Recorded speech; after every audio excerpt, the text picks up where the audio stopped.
ನಾನು ಪೆರ್ಮುದೆ ಜಯಪ್ರಕಾಶ್ ಶೆಟ್ಟಿ. ನನ್ನ ಬದುಕನ್ನು ಹಂಚಿಕೊಳ್ಳುವುದಕ್ಕೆ ಮುಂದಾಗಿದ್ದೇನೆ. ಹೋಟೆಲಲ್ಲೇ ದುಡಿದು ಶಾಲೆಗೆ ಹೋಗಬೇಕಾದ ಅನಿವಾರ್ಯತೆ ನನಗಿತ್ತು. ಇಸಿಚರಿಗೆ ಕೋಲು ಹಾಕೋದು, ಬಣ್ಣ ಆಚೆಚೆ ಕೊಂಡೋಗೋದು, ಚಾ ಬೇಕಾದರೆ ಆಚೆಚೆ ತರುವುದು, ಒಟ್ಟು ಹಗಲು ರಾತ್ರಿ ನಿದ್ದೆ ಇಲ್ಲ, ಆಟದ್ದೇ. ಸಾಧಾರಣ ನಮ್ಮ ಸಂಬಂಧಿಕರೆಲ್ಲ ಕೆಲವರೆಲ್ಲ ಹೇಳ್ತಿದ್ರು, ಆಯ್ದಾಯ ಆಟೋ ಓಪನೆ ಮಂಗನವೇ ಸಮಾಲ್ತಿಯರ್ನ ಅಂತ ಹೇಳಿದವರು ಇದ್ದಾರೆ. ಒಂದು ದಿವಸವೂ ನನ್ನ ಮೈಯಲ್ಲಿ ರಕ್ತ ಬಾರದೇ ಇದ್ದ ದಿವಸ ಇಲ್ಲ. ಜಯನ ಪೆರ್ಮುದೆ ಎಂಜಿನ ಆಲ್ಬಿಡಿ ವೇಸದಾದ ಅಲ್ಲಿ ಬೇರುಂಡು ಅಂತ ಕೇಳ್ತಾರೆ. ಇಲ್ಲೇ ಬೇಕು ಅವ್ರು, ಇಲ್ಲದಿದ್ದರೆ ಅವರು ಹಾಳು ಮಾಡ್ತಾರಲ್ಲ. ಅಜಕರ್ ರಾಜೀವ್ ಶೆಟ್ಟರದ್ದು ಲೀಲೆಯ ಕೃಷ್ಣ. ತಾದಿನ ತೈದಿನ ಅಂತ ಹೇಳುವ ಸುತ್ತು ಬರುವಾಗ ಅವರು ಕಾಲು ಕೊಟ್ಟದ್ದು ಅಡ್ಡ. ನಾನು ರಂಗಸ್ಥಳದಿಂದ ಹೊರಗೆ ನಾನೇನೋ ದುರ್ಬುದ್ಧಿ ಮಂಗಬುದ್ಧಿ ಮಾಡಿ ಆಚೆ ಹಾರಿದಾಗ ನಮ್ಮ ಹಾಸ್ಯಗಾರರು ಕವಚಿ ಬಿದ್ದುಬಿಟ್ರು. ಮೂಗು ಒಡೀತು, ರಕ್ತ ಧಾರಾಕಾರವಾಗಿ ಬಂತು. ಹೆದ್ರಿ ಲೋಕ ಇಲ್ಲ, ಹೋಯ್ತು ನನ್ನ ಬದುಕು ಇಲ್ಲಿಗೆ ಮುಗೀತು ಅಂತ. ಸಣ್ಣ ತಂಗಿಗೆ ಮದುವೆ ಆಗುವಾಗ ನನ್ನಲ್ಲಿ ಕಡೇ ಪಕ್ಷಕ್ಕಾಗುವಾಗ ಸ್ವಲ್ಪ ದುಡ್ಡು ಶಾರ್ಟೇಜ್ ಆಯಿತು. ನಾನಾಗ ಸುಸೈಡೇ ಮಾಡಿಕೊಳ್ಬೇಕಾಗಿತ್ತು. ಇದೇ ಪಟ್ಲ ಭಾಗಕ್ಕೂ 80,000 ರೂಪಾಯಿಯನ್ನು ನನಗೆ ತಂದು ಕೊಟ್ಟಿದ್ದಾರೆ. 25 ವರ್ಷ ಸಾರ್ಥಕ ತಿರುಗಾಟ ಮಾಡಿದ ಮೇರು ಕಲಾವಿದನ ಬಾಯಿಯಿಂದ ಹೀಗೆ ಬಂತು. ಈಗ ರಾಜಕೀಯದಲ್ಲೆಲ್ಲ ಆಗ್ತದಲ್ಲ, ನೋಡೋ ಬರೀಲಿ, ನಾಳೆ ಅವರ ಹೆಣ ಮಾರ್ಗದಲ್ಲಿ ಇರ್ಲಿಕ್ಕಿಲ್ವ? ಯಕ್ಷಗಾನದಲ್ಲಿ ನಮಗೆ ಬದುಕಲಿಕ್ಕೆ ಗೊತ್ತುಂಟಾ? ಯಕ್ಷಗಾನ ನಮ್ಮನ್ನು ಬದುಕಿತ್ತದೆ. ಅಭಿಮಾನಿ ಕಲಾಭಿಮಾನಿ ದೇವರುಗಳಿಗೆ ತಲೆಬಾಗುತ್ತಾ ನಾನು ಪೆರ್ಮುದೆ ಜಯಪ್ರಕಾಶ್ ಶೆಟ್ಟಿ.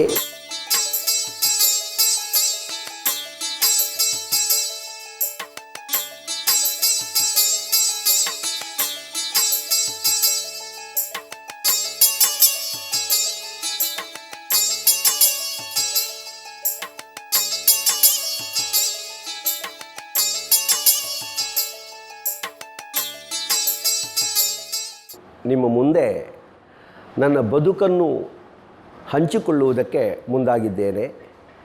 ಯಕ್ಷ ಗಾನ ನಾಟ್ಯ ಎನ್ನುವ ಪ್ರಸಾರದ ಮೂಲಕ ನನ್ನನ್ನು ನಾನು ತೆರೆದುಕೊಳ್ಳುವುದಕ್ಕೆ ಒಬ್ಬರು ಮಹನೀಯರು ನನಗೆ ಅವಕಾಶವನ್ನು ಮಾಡಿಕೊಟ್ಟಿದ್ದಾರೆ.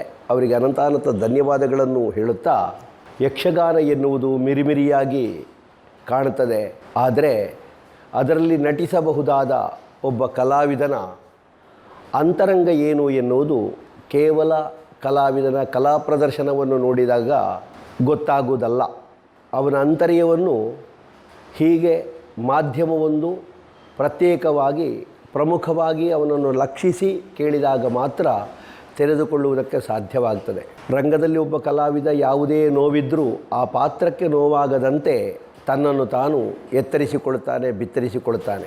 ಅಭಿಮಾನಿಗಳೇ, ನಾನೊಬ್ಬ ಸಾಮಾನ್ಯ ಒಂದು ವರ್ಗದಿಂದ ಬಂದವ.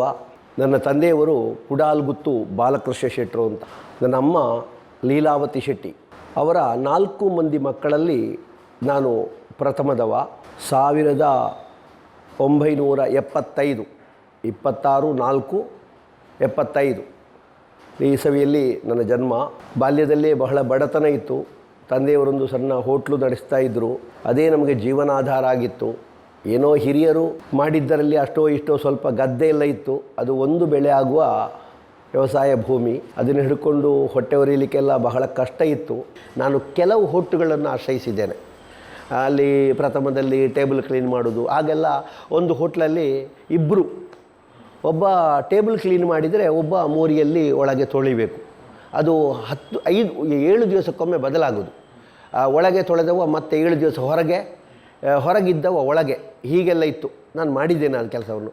ಮತ್ತು ಈ ಕೌಂಟ್ರಲ್ಲಿ ನಿಂತು ತಿಂಡಿ ಎಲ್ಲ ಹಾಕಿಕೊಡೋದು ಸ್ವಲ್ಪ ದೊಡ್ಡದಾದ ಮೇಲೆ, ಮತ್ತು ಸಪ್ಲೈ, ಹೀಗೆಲ್ಲ ಸಾಧಾರಣ 2001ರವರೆಗೆ ಲಾಡ್ಜಿಂಗಲ್ಲಿ ರೂಮ್ ಬಾಯ್ ಆಗಿ 91ರಿಂದ 2001ರವರೆಗೆ ನನ್ನ ವಿದ್ಯಾಭ್ಯಾಸ SSLC 10ನೇ ಕ್ಲಾಸಿನವರೆಗೆ ಓದಿದ್ದೇನೆ ಎನ್ನುವುದು ಬಿಟ್ಟರೆ, ಮೆಟ್ರಿಕ್ ಪಾಸ್ ಮಾಡಿದವನಿಗೆ ಇರಬಹುದಾದ ನಾಲೆಜ್ ನನ್ನಲ್ಲಿ ಏನೂ ಇಲ್ಲ. ಯಾಕಂದರೆ ಬಹಳ ಸಣ್ಣ ಪ್ರಾಯದಿಂದಲೇ ಹೋಟೆಲಲ್ಲೇ ದುಡಿದು ಶಾಲೆಗೆ ಹೋಗಬೇಕಾದ ಅನಿವಾರ್ಯತೆ ನನಗಿತ್ತು. ಬೆಳಗ್ಗೆಯೂ ಹೋಟೆಲಿಂದಲೇ ಹೋಗೋದು, ಸಂಜೆಯೂ ಹೋಟ್ಲಿಗೆ ಬರೋದು, ಅಲ್ಲಿ ಪಾತ್ರೆ ತೊಳೆಯೋದು ಇತ್ಯಾದಿ ತಂದೆಯವರೊಟ್ಟಿಗೆ ಕೆಲಸ. ಪುಸ್ತಕವನ್ನು ಬಿಡಿಸಿ ನೋಡುವುದು ಏನಿದ್ರು ಅದು ಶಾಲೆಯಲ್ಲೇ ಬಿಟ್ಟರೆ ಮನೆಯಲ್ಲೆಲ್ಲ ಆಗ್ತಿರಲಿಲ್ಲ. ಮತ್ತು ಕಾಪಿ ಬರೆಯುವುದು ಹೀಗಿದ್ದದ್ದೆಲ್ಲ ನನಗೆ ಕ್ರಮವೇ ಬಹಳ ಕಡಿಮೆ.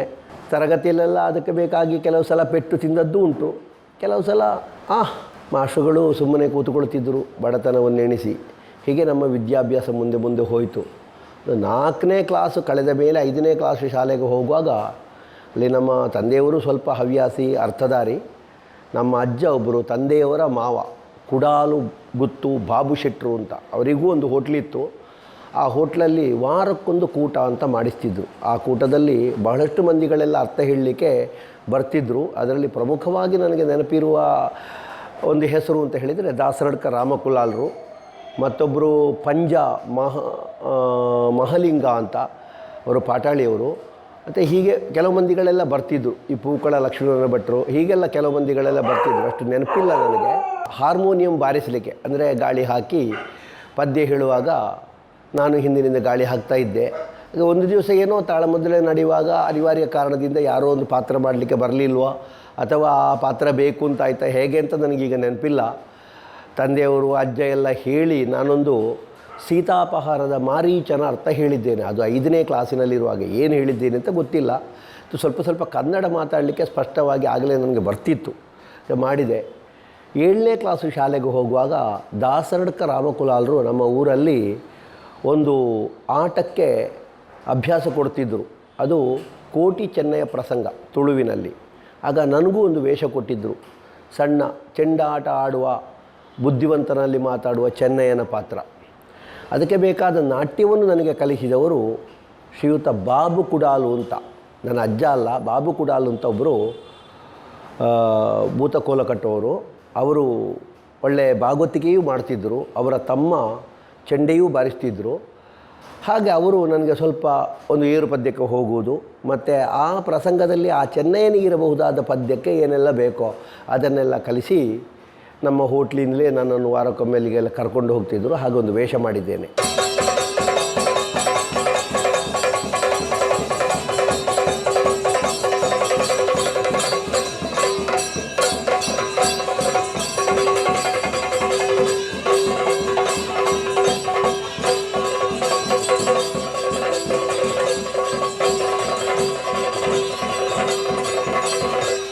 ಹಾಗೆ ಇನ್ನು ಜೀವನಕ್ಕೇನು, ಅಪರೊಟ್ಟಿಗೆ ಹೋಟ್ಲಲ್ಲಿ ಗ್ಲಾಸು ತೊಳೆಯುವುದಾ, ಅದು ಬಿಟ್ಟರೆ ಬೇರೆ ಇಲ್ಲ ಏನು.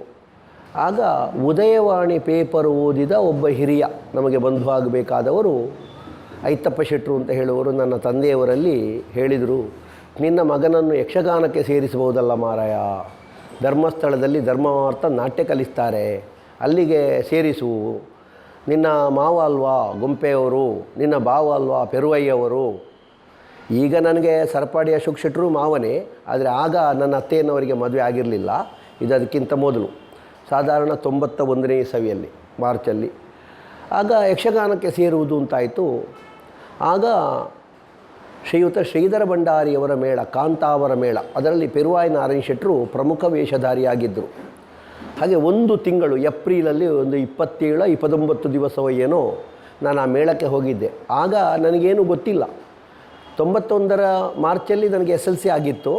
ಏಪ್ರಿಲಲ್ಲಿ ಹೀಗೆ ಅಜ್ಜಿ ಮನೆಗೆ ಹೋಗಿ ತಿರುಗುವ ಹಾಗೆ ಆ ಮೇಳಕ್ಕೆ ಹೋಗಿದ್ದೆ.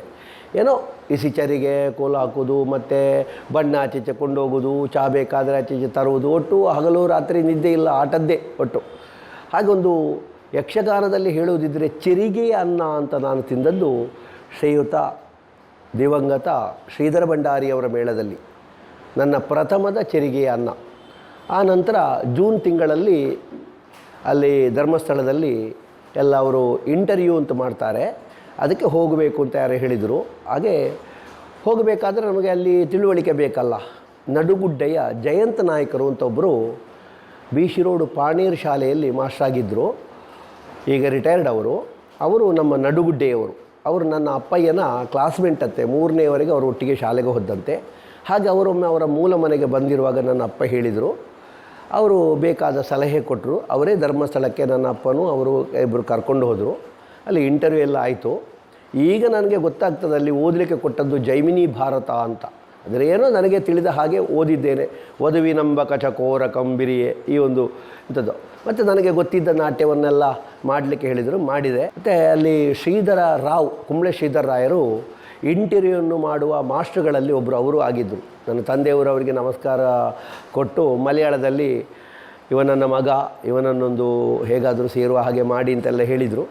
ಅವರ ಕೃಪೆ ಇರಲಿಕ್ಕೂ ಸಾಕು. ಅಲ್ಲ, ನನ್ನನ್ನು ಇಂಟರ್ವ್ಯೂ ಮಾಡಿದರಲ್ಲಿ ನಾನು ಪಾಸ ಎಂಥದ್ದು ಗೊತ್ತಿಲ್ಲ. ಅಂತೂ ಮಂಜುನಾಥನ ಅನುಗ್ರಹದಿಂದ ನನಗಲ್ಲಿ ಒಂದು ಅವಕಾಶ ಸಿಕ್ಕಿತು. ಕಲಿಯುವುದಕ್ಕೊಂದು ರಂಗ ಸಿದ್ಧ ಆಯಿತು. ಆಗ ಶ್ರೀಯುತರಾದ ಕೋಳಿಯೂರು ರಾಮಚಂದ್ರರಾಯರು ಅಲ್ಲಿ ಗುರುಗಳಾಗಿದ್ದರು 1991ನೇ ಇಸವಿಯಲ್ಲಿ.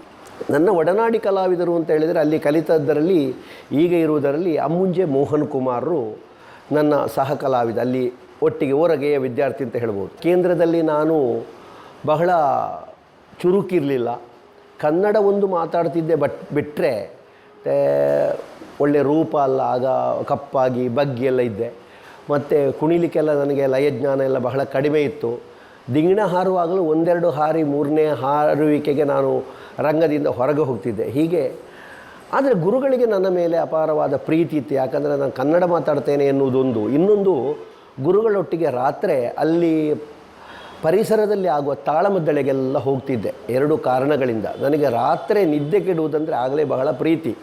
ಇನ್ನೊಂದು, ಅಲ್ಲಿ ತಾಳಮದ್ದಳೆಯಲ್ಲಿ ಏನು ವಾದ ಸಂವಾದ ಆಗ್ತದೆ ಅದನ್ನು ಕೇಳೋದು. ಮೂರನೆಯದ್ದು, ಅಲ್ಲಿ ಒಳ್ಳೆ ಚಹಾ ತಿಂಡಿ ಎಲ್ಲ ಸಿಗ್ತದೆ, ಅದೊಂದು ಆಕರ್ಷಣೆ. ಹಾಗೆ ಹೋಗಿಕೊಂಡಿದ್ದೆವು. ಏನೋ ಅದೇ ಅನುಗ್ರಹ ಇರಲಿಕ್ಕೂ ಸಾಕು. ನನಗೊಂದು ತಾಳಮದ್ದಳೆಯಲ್ಲಿಯೂ ನನ್ನನ್ನು ನಾನು ದುಡಿಸಿಕೊಳ್ಳುವುದಕ್ಕೆ ಮತ್ತೆ ಅವಕಾಶ ಸಿಕ್ಕಿದ್ದು.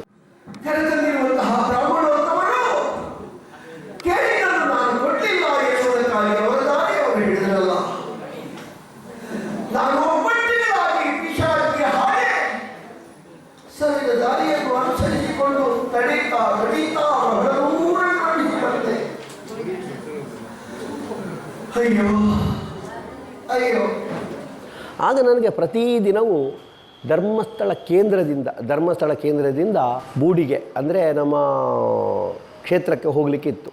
ಒಂದು ಗಡಿ ತರುವುದು, ಬೆಳಿಗ್ಗೆ ಚಟ್ನಿಗೆ ಅಲ್ಲಿಂದೊಂದು 20 ತೆಂಗಿನಕಾಯಿಯ ಗಡಿ ತರಲಿಕ್ಕಿತ್ತು. ಆ ಗಡಿ ತರುವುದು ನಾನು. ಅದಕ್ಕೆ ಒಬ್ಬೊಬ್ಬರಿಗೆ ಒಂದೊಂದು ಕೆಲಸ ಉಂಟು. ಹಾಗೆ ಗಡಿ ತರುವ ಕೆಲಸ ನನಗೆ ಇತ್ತು. ಯಾವಾಗಲೂ ದೇವಸ್ಥಾನದ ಒಳಗೆ ಹೋಗಿ ಅಲ್ಲಿ ಹಣ್ಣುಕಾಯಿಯ ಗಡಿಗಳಿರ್ತದೆ. ಅಲ್ಲಿ ನನ್ನ ಕೇಂದ್ರದಿಂದ ಬಂದದ್ದು ಒಂದೆರಡು ಸಲ ಹೋಗೋರಿಗೆ ಪರಿಚಯ ಆಗ್ತದೆ, ಅವರಿಗೆ ಚೀಲದಲ್ಲಿ ಹಾಕಿ ಕೊಡ್ತಾರೆ. ದಿನ ಮಂಜುನಾಥನಿಗೆ ಒಂದು ಅಡ್ಡ ಬೀಳುವುದಕ್ಕೆ ನನಗೆ ಅವಕಾಶ ಸಿಕ್ತಿತ್ತು. ಒಂದು ಸಾಧಾರಣ ನಾನು ಕಲಿತ ಅಲ್ಲಿದ್ದ ಪ್ರತಿದಿನವೂ ನಾನೊಮ್ಮೆ ದೇವಸ್ಥಾನಕ್ಕೆ ಹೋಗ್ತಾ ಇದ್ದೆ. ಯಾಕಂದರೆ ನಾನು ಕೆಲಸ ನಿಮಿತ್ತ ಆದರೂ ಒಮ್ಮೆ ಅಡ್ಡ ಬೀಳಲಿಕ್ಕೆ ನನಗೆ ಅವಕಾಶ ಸಿಕ್ತಿತ್ತು. ಅಲ್ಲಿಂದ ನಂತರ ಕೇಂದ್ರ ಮುಗಿತಾ ಬರುವಾಗ ಎಲ್ಲ ಹುಡುಗರು ಅಲ್ಲಿ 23 ಜನ ಏನೋ ನಾವಿದ್ದೆವು. 7-8 ಜನ ಹಿಮ್ಮೇಳಕ್ಕೆ, 10-15 ಜನ ಮುಮ್ಮೇಳಕ್ಕೆ. ಹೀಗೆ ಅದರಲ್ಲಿ ಮೇಳಕ್ಕೆ ಹೋಗಬೇಕು ಅಂತ ಯಾರಿಗೆಲ್ಲ ಮನಸ್ಸಿತ್ತೋ ಅವರಿಗೆಲ್ಲರಿಗೂ ಒಂದೊಂದು ಮೇಳ ಸೆಲೆಕ್ಟ್ ಆಗಿತ್ತು. ಮತ್ತು ಬಾಕಿದ್ದವರಿಗೆ ಮೇಳ ಬೇಡ, ನಾವು ಮನೆಯಲ್ಲೇ ಬೇರೆ ಬೇರೆ ಕೆಲಸ ಉಂಟು, ನಮಗೆ ಅಂಗಡಿ ಉಂಟು, ಗದ್ದೆ ಉಂಟು, ತೋಟ ಉಂಟು ಅಂತ ಹೇಳುವವರು ಮೇಳಕ್ಕೆ ಇಲ್ಲ. ಮೇಳಕ್ಕೆ ಹೋಗಲೇಬೇಕಾದ ಅನಿವಾರ್ಯತೆ ಇದ್ದ ನನಗೆ ಕೇಂದ್ರ ಸಾಧಾರಣ ಮುಗಿತಾ ಬಂತು ಅಂತ ಹೇಳುವಲ್ಲಿವರೆಗೂ ನನಗೆ ಯಾವುದೇ ಮೇಳ ಫಿಕ್ಸ್ ಆಗಲಿಲ್ಲ. ಅದಕ್ಕೆ ಕಾರಣ ಏನಂದರೆ, ನನ್ನನ್ನು ನೋಡಿ ಒಂದು ಪ್ರಹ್ಲಾದನೋ ಅಥವಾ ಇತ್ಯಾದಿ ಸಣ್ಣ ಪಾತ್ರಗಳನ್ನು, ಒಂದು ಲೀಲೆಯ ಕೃಷ್ಣನೋ ಅಥವಾ ಜನ್ಮದ ಕೃಷ್ಣನೋ ಏನಾದ್ರು ಮಾಡುವ ಒಂದು ಪಾತ್ರಧಾರಿ ಅಂತ ಕಾಣಲಿಕ್ಕೆ ಅಂಥ ರೂಪ ನನ್ನಲ್ಲಿಲ್ಲ. ಒಳ್ಳೆ ಚುರುಕಿನ ನಾಟ್ಯ ಉಂಟು ಅಂತ ನೋಡಿದರೆ ಅದೂ ಇಲ್ಲ ನನ್ನಲ್ಲಿ. ಕನ್ನಡ ಮಾತ್ರ ಮಾತಾಡುವವರಿಗೆ ಸಣ್ಣ ಪ್ರಾಯದಲ್ಲಿ ಏನು ಅವಕಾಶ ಸಿಗ್ತದೆ. ಹಾಗೆ ಯಾರೂ ನನ್ನನ್ನು ಬೇಕು ಅಂತ ಹೇಳಿರಲಿಲ್ಲ. ಕಡೆಗೆ ಏನೋ ದೇವರ ದಯದಿಂದ ಹೇಳಬೇಕಷ್ಟೇ. ಗಡಿ ತರುವಾಗ ಯಾವಾಗಲೂ ನಾನು ದೇವರಿಗೆ ಒಂದು ಅಡ್ಡ ಬಿದ್ದು ಕಣ್ಣು ಕೆಂಪು ಮಾಡ್ತಿದ್ದೆ. ನನಗೊಂದು ಯಕ್ಷಗಾನ ಅಂತ ನಾನು ಒಪ್ಪಿದ್ದೇನೆ, ಯಕ್ಷಗಾನದಲ್ಲೇ ಬದುಕಬೇಕು ಅಂತ ಇಚ್ಛೆ ಉಂಟು, ದಿನೊಂದು ದಾರಿ ತೋರಿಸು ಅಂತ. ಕಡೆಗೆ ಇಳಂತಿಳದವರು ಪದ್ಮನಾಭಣ್ಣ ಅಂತ, ಅವರು ಈಗ ಉಪ್ಪಿನಂಗಡಿ ದೇವಸ್ಥಾನದಲ್ಲಿ ಕೆಲಸದಲ್ಲಿದ್ದಾರೆ. ಮೊದಲವರು 3 ಮೇಳ ಇರುವಾಗ ಇರ ಗೋಪಾಲಕೃಷ್ಣ ಭಾಗವತರ ಸೆಟ್ಟಲ್ಲಿ ಸಂಗೀತ ಮಾಡ್ತಿದ್ದರಂತೆ. ಅವರು ಧರ್ಮಸ್ಥಳ ಕೇಂದ್ರಕ್ಕೆ ಬಂದವರು ನೋಡಿದರು. ನನಗೆ ಮೇಳ ಆಗಲಿಲ್ಲ ಅಂತ ಹೇಳುವಾಗ, ನೀನು ಬಾ ಮಗ ಅಂತ ಒಂದು 50 ರೂಪಾಯಿ ನನ್ನ ಕೇಸಿಗೆ ಹಾಕಿ ಅವರು ಹೋದರು. ಹಾಗೆ ಅದು ಯಾವಾಗೆಲ್ಲ ನಾನು ಕೇಳಿದ್ದೆ, ಆಗೆಲ್ಲ ಫೋನಿನ ಸೌಕರ್ಯಗಳೆಲ್ಲ ಇಲ್ಲ.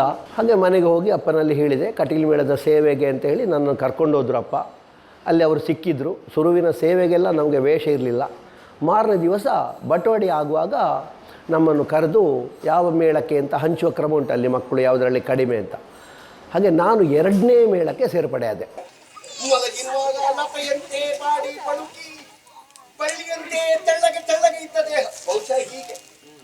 ಏನಾದರೂ ಆಶೆ ಇಟ್ಟುಕೊಂಡ್ರೆ ಶರೀರದೊಳಗೆ ಗಾಳಿ ತುಂಬುತ್ತದಲ್ಲ, ಇದು ಗಾಳಿಯ ಪ್ರಕೋಪ.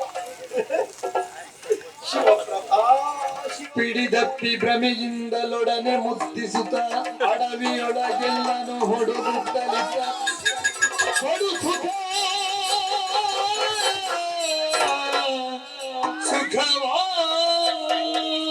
10ನೇ ಕ್ಲಾಸ್ ಬಿಟ್ರಿ, ಆಮೇಲೆ ಧರ್ಮಸ್ಥಳಕ್ಕೆ ಬಂದ್ರಿ, ಯಾವುದೇ ಮೇಳದವ್ರು ನಿಮ್ಮನ್ನು ತಗೊಳ್ಳಿಕ್ಕೆ ಹಿಂದೆ ಮುಂದೆ ನೋಡಿದ್ರು.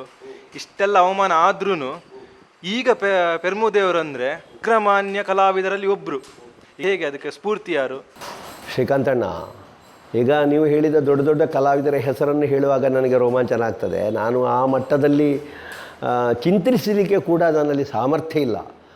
ತೆಕ್ಕಟ್ಟೆಯವರೋ, ಶೇಣಿಯವರೋ, ಸಾಮುಗರೋ ಹಾಗಾಗಲಿಕ್ಕೆ ಈ ಜನ್ಮದಲ್ಲಿ ನಮಗೆ ಸಾಧ್ಯ ಇಲ್ಲ. ಆದರೂ ಒಂದು ಈಗ ಇರುವುದರಲ್ಲಿ ರಂಗಭಟ್ರು ಸರಿ. ಈಗ ನಾನು ಅರ್ಥ ಹೇಳ್ತೇನೆ, ಕೆಲವು ಮಂದಿಗಳಲ್ಲೆಲ್ಲ ಕೇಳ್ತೇನೆ.